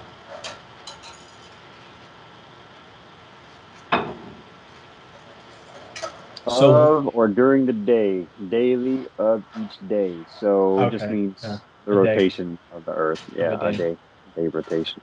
So 1/172,800th of that spin in a day is one side of the pyramid, the half second. So yeah, the image I have up associated says in half of a second of time, a point on the equator will rotate a distance equal to one side of the base of the Great Pyramid measured with the socle. And that's 1/172,800th. Half second of time, 1/172,800 part of the diurnal, whatever, the rotation of the Earth of a day. Given 2 seconds of time, which is 143,200th part of the rotation, Given 2 seconds of time, a point on the equator will travel a distance precisely equal to the perimeter of the Great Pyramid's base as measured with the socket. So in 2 seconds, um, that point on the equator will travel a distance that has the ratio basically exactly equal to what the perimeter of the base of the pyramid is. That is wild. They were able to measure it. They were able to build this with that degree of accuracy to where they were able to map out like this is exactly where we're at on the Earth right now, Yeah. and we're gonna for representation of time, they were able to build the pyramid's perimeter with that ratio in mind. Yeah. I want to read this paragraph again about the squaring of the circle with the pyramid. The pyramid's height relative to its base is equal to the radius of a circle to that circle's circumference. So it's the relative same. The height of the Great Pyramid is measured with the cycle is 143,200 part of the Earth's polar radius. Right? It talks about how the pyramid is a model of one hemisphere of the Earth at a scale of 1 to 42,200. Mm-hmm. Well, don't go there. Don't go there yet. Not the Parthenon. We're not there yet. Not there yet. So the pyramid's height relative to its base is equal to the radius of a circle relative to its circumference. If pyramids are the solution, not if, pyramids are the solution to the squaring of the circle. So I guess they embedded in the pyramid the ratio that's important when making a square and a circle. Pyramid's height relative to its base. So that relation, that relative number, is equal to the radius of a circle to its circumference, which I guess is important for squaring. I'm no geometrist. Geometrist, mathematician, or what? I don't know. Yeah. So the base of the pyramid surface area, the base of the pyramid surface area is equal to the circumference of its square. So confusing. The base of the pyramid surface area. So the circumference, if you look at this picture I have up, right?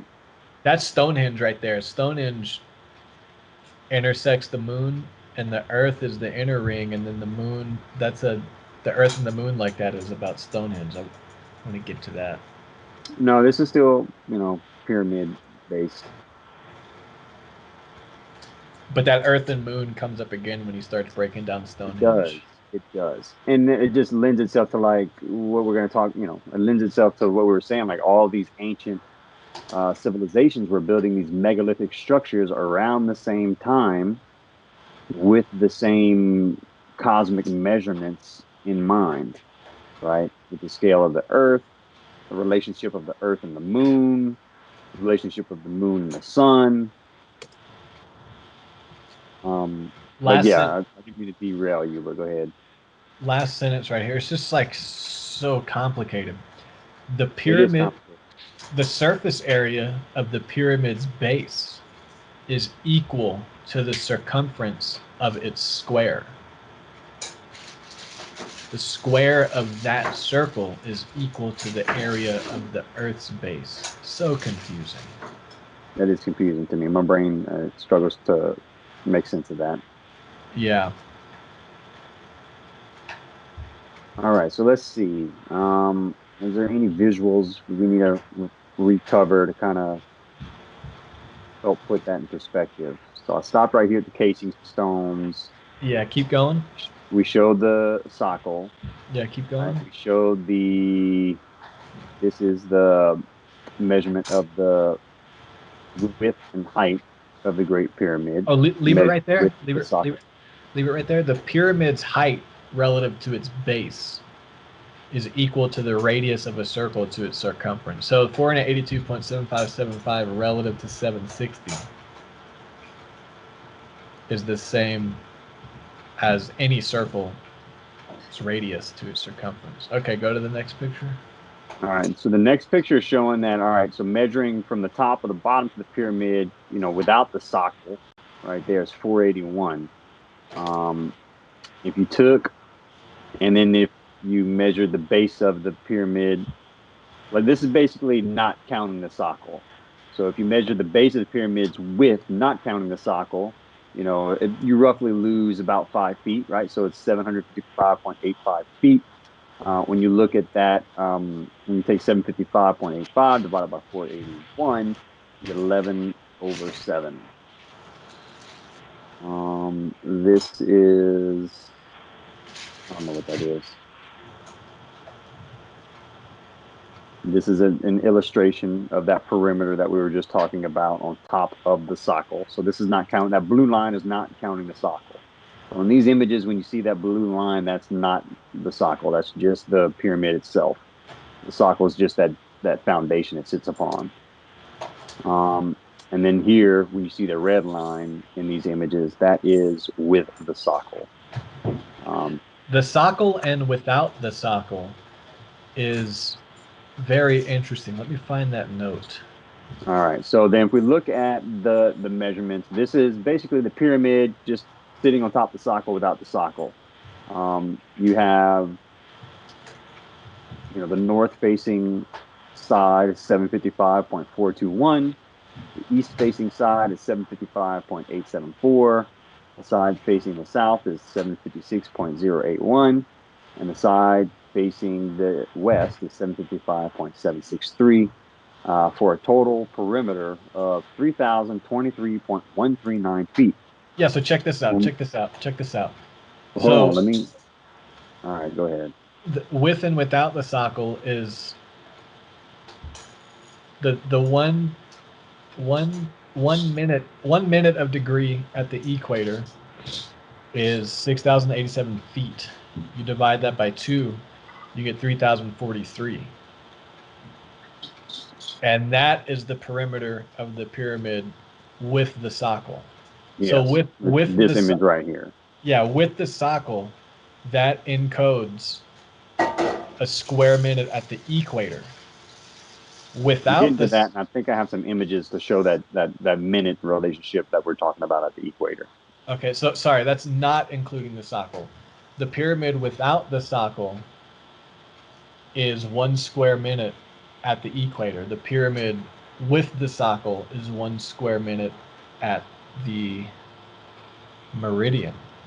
So with and without the sockle, those measurements, they covered both the meridian and the equator. That's why the sockle with and without is so interesting, because they were like, wait, let's encode both of those measurements, the parallel and the meridian, the latitude and the longitude. Yeah, so okay. Add a sockle. Now I get what you're saying. Yeah, they encompassed both measurements, east and west and north and south, equator, latitude, longitude, meridian. That's right. Wow, that's insane.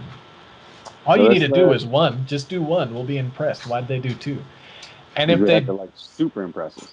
Yeah, man. And if it's if they didn't mean to do this, and every megalithic structure encompasses these same types of proportions, we're in a simulation. Yeah.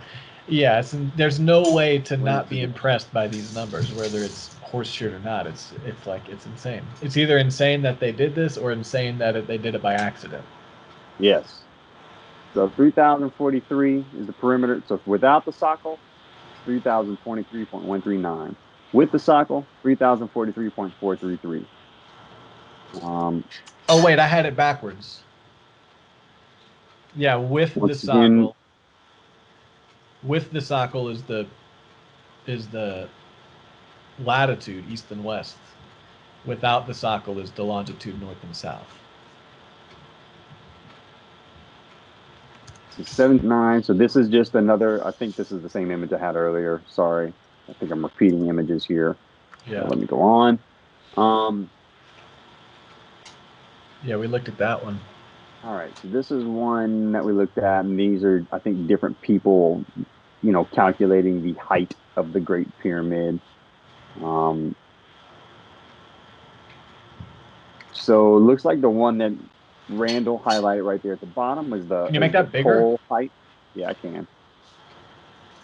This is J.H. Cole height. So 480.953. I love J. I Cole. guess that's yeah. J. Cole's great. Uh, I think that this is the most accurate measurement, and that's why he highlighted that measurement. So 480.953 was the calculation that J.H. Cole got for the height of the Great Pyramid. And then when you add that with the thickness of the socle, you end up with 482.7575 feet above bedrock. That's your total height of the Great Pyramid with the socle. All along so far? All right. And then this is just highlighting the positioning on the Earth of Can you where the Great make that Pyramid's bigger? at. Yeah, make that bigger. That's the whole. That's the key right there. Look at that. Where's the pyramid? I don't know. Right on the equator, huh? Let's Google it.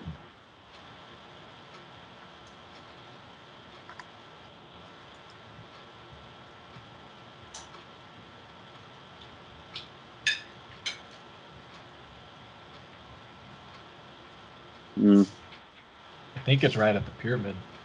I mean, right at the equator. I'm too stupid for this. No, you're not, Jesse. You're a brilliant mind.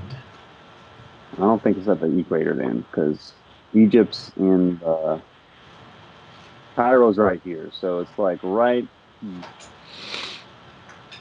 it's right there basically.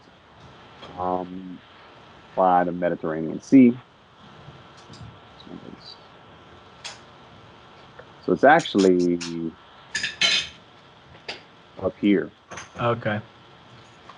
Actually up here. All right. And so this is he shows this image. You can understand where on our grid system of latitude and longitude, the Great Pyramid is sitting. And at that location, 1 square degree of latitude and longitude, when you look at that square, basically right here on this grid, you get 68.7031 miles for your longitude, right? Pause real quick. I have a question. So that is the location of the pyramid on Earth. That measurement right there. Yes. Okay. Because what I was talking about earlier was at the equator. So So 68. they did this well. No, So no, they no, no, did, no. Wait. 68.703, 69.171. Yeah, yeah. The measurements I have are those right there. or is that measurement for the equator? I can't remember. My notes say at the equator, 1 square degree measures that stuff you have right there. So, More impressive if you think about it, because they're not on the equator, they're located way up here. yeah, but I think the measurements are about the pyramids at that point.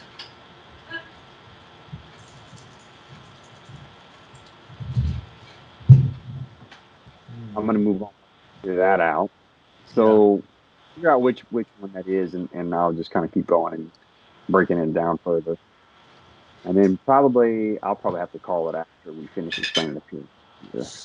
But we're gonna finish this out. Um, all right, so 1 square degree of latitude and longitude is 68.7031 miles. If you measure the height, and then 69.171 miles if you measure the width. 1 square minute of latitude and longitude is 6,045.881 feet, or 6,000, and then for the height, and then 6,087.0941 feet for the width. Look And then at this that. is where I get a little confused. Can you see this image? Yeah. This is where he took that square and basically broke it into a fourth, right? And then when you do that measurement, latitude and longitude is 3,043.547 feet. Is your latitude, and longitude is 3,022.940 feet. Well, that is the perfect relationship of if you took the perimeter with the socle. With the socle is 3,043.433 feet, and without the socle, 3,023.139 feet. So we get a very close relationship there between those two. So that's just highlighting that when they built this thing, they knew the exact positioning on Earth. So when you look at what the measurements of the pyramid, you take that 482.7575 feet, which is the height with the socle, and you multiply that by 43,200, that magical 432 number we keep talking about, you end up with 20,800.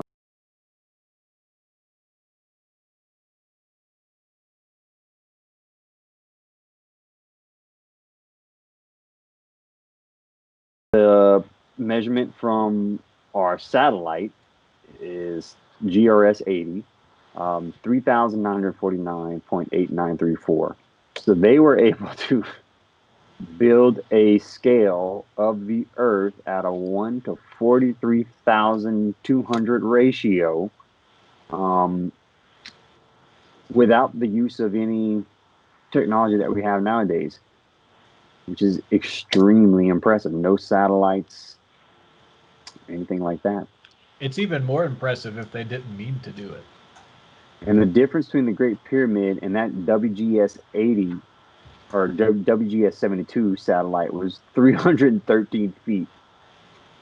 Add that to Cole's calculation of the 0.0864 or 1/12 of an inch. That gives you that gives exactly the WGS 72 reading.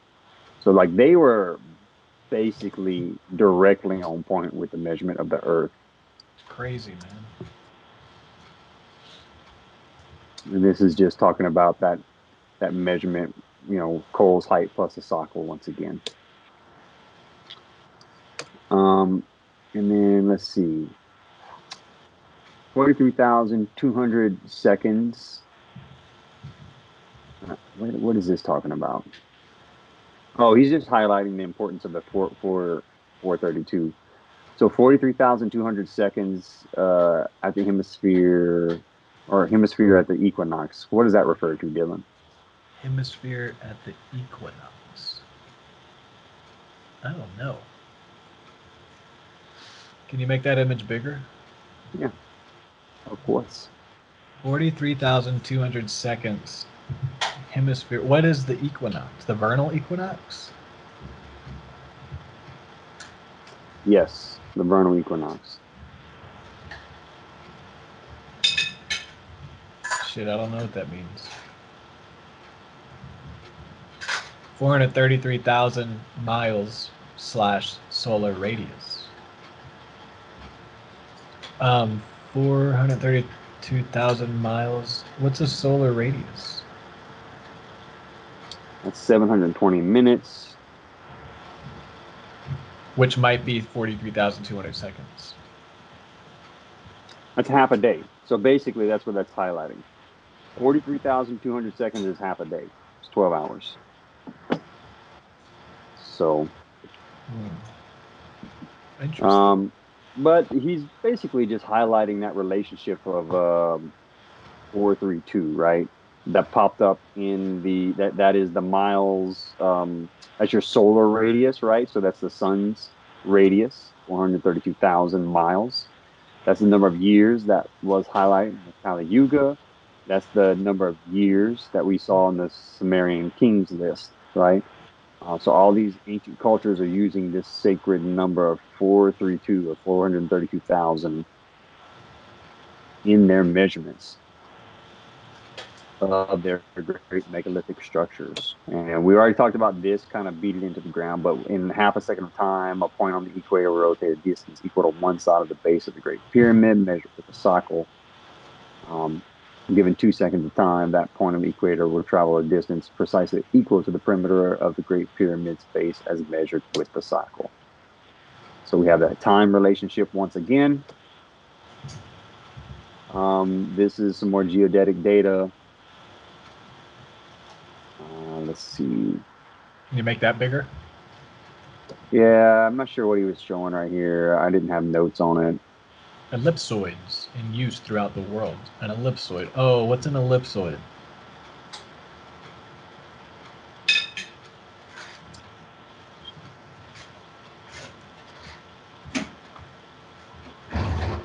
Ellipsoid. Surface that may be obtained from a sphere by deforming it by means of directional scalings, or more generally of an affine transformation. An ellipsoid is a quadratic surface, that is, a surface that may be defined as the zero set of polynomial of degree 2 and 3 variables. I don't know what the fuck I just said.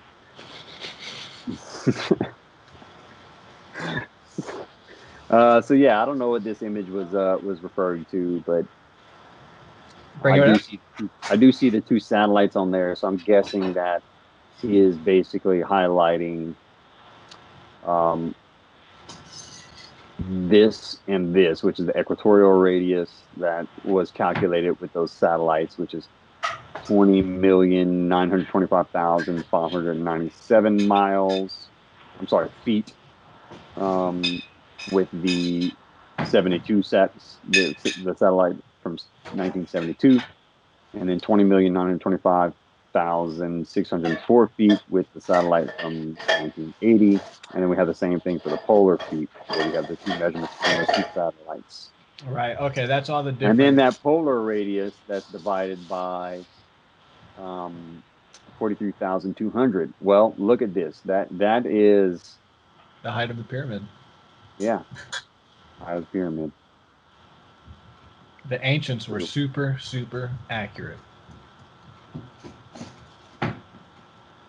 So the pyramids are 1 to 43,200 mile scale of the Earth with a close degree of accuracy to what our satellites were able to record.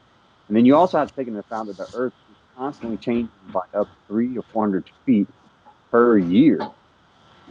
So who 4,200 years ago had the technology to measure the Earth with that degree of accuracy?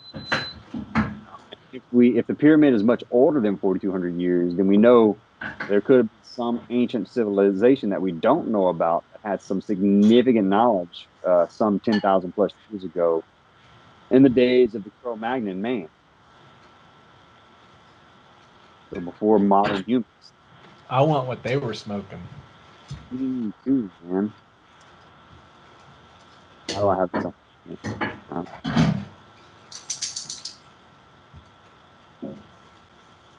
Yeah, so there you go. That's the mathematical breakdown of how the pyramid is, the Great Pyramid of Egypt is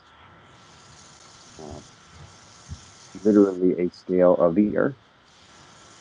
Amazing. We have more structures We'll pick up. We'll pick up on the Parthenon and Stonehenge and the rest of the cool stuff next episode. Yeah. So thanks for hanging in there while we fucking tried to recalibrate ourselves from what we talked about last time. Yeah, I mean, if you're just listening to this episode, it might have been brutal, but if you're watching it, you have all the pictures that put into place what we talked about last time. Plus, we moved on to the new stuff. But still more stuff next week. We have a lot of stuff to go through. This was a really long lecture with a lot of information. Yeah. I like it because I like talking about the conspiracy stuff, but like this is all factual, and it just really makes you think about our place in the cosmos and our place in history and our understanding of history. And it's very interesting, man. Yep. It's weird that this type of knowledge is not known or talked about more so, right? That's why we're spending time today, 2 hours on a podcast going through this shit. Because I would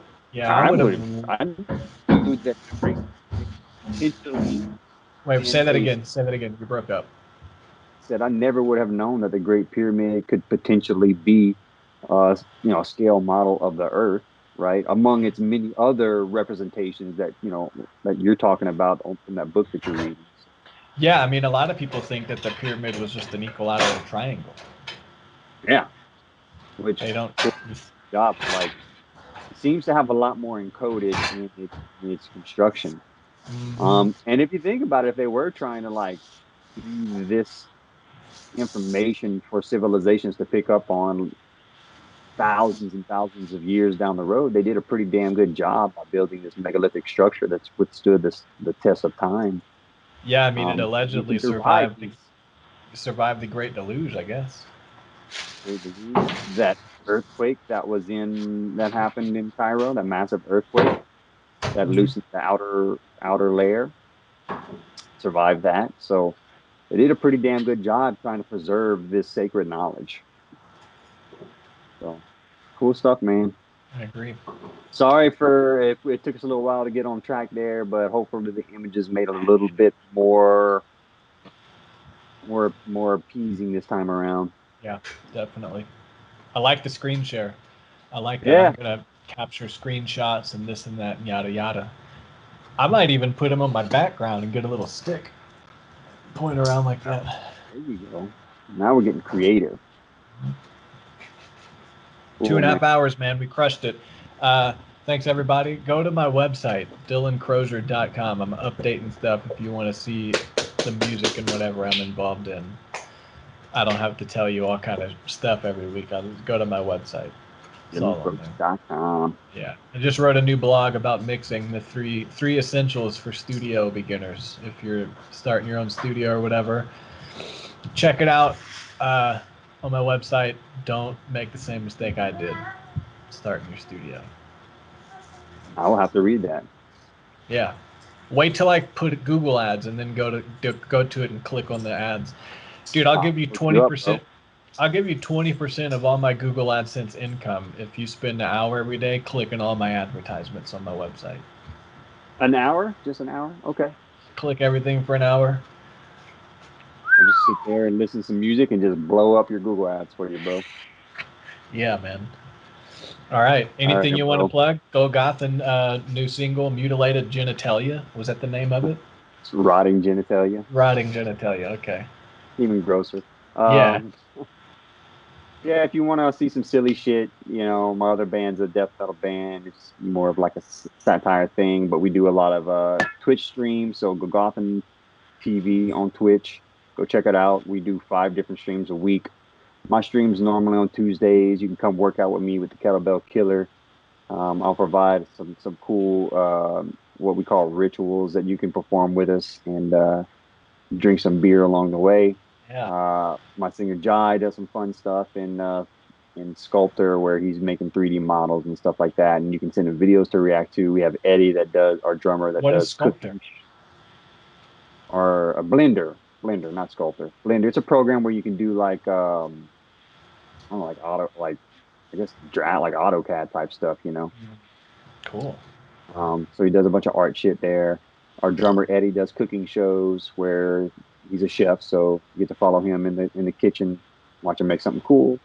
Our guitarist John does video game shredding, where he takes a video game song from like Final Fantasy and he rewrites it in a metal form, all on the Twitch stream. So that's fun to watch too. And then check out our bass player Jarek, who plays a bunch of scary video games where he freaks out because he's a big pussy and he gets scared very easily at those things. So you can watch me out for that. Shout out to Jarek. Lots I of remember fun those fellas. to check out on Go Gotham TV. We always have new music we're putting out. Go check out Rotting Genitalia and our entire catalog on Apple Music and Spotify. And then, of course, we'll check out me and Dylan shit with Death of Skepsis. But yeah, that's all I had to Yeah. plug. Death of Skepsis is up everywhere.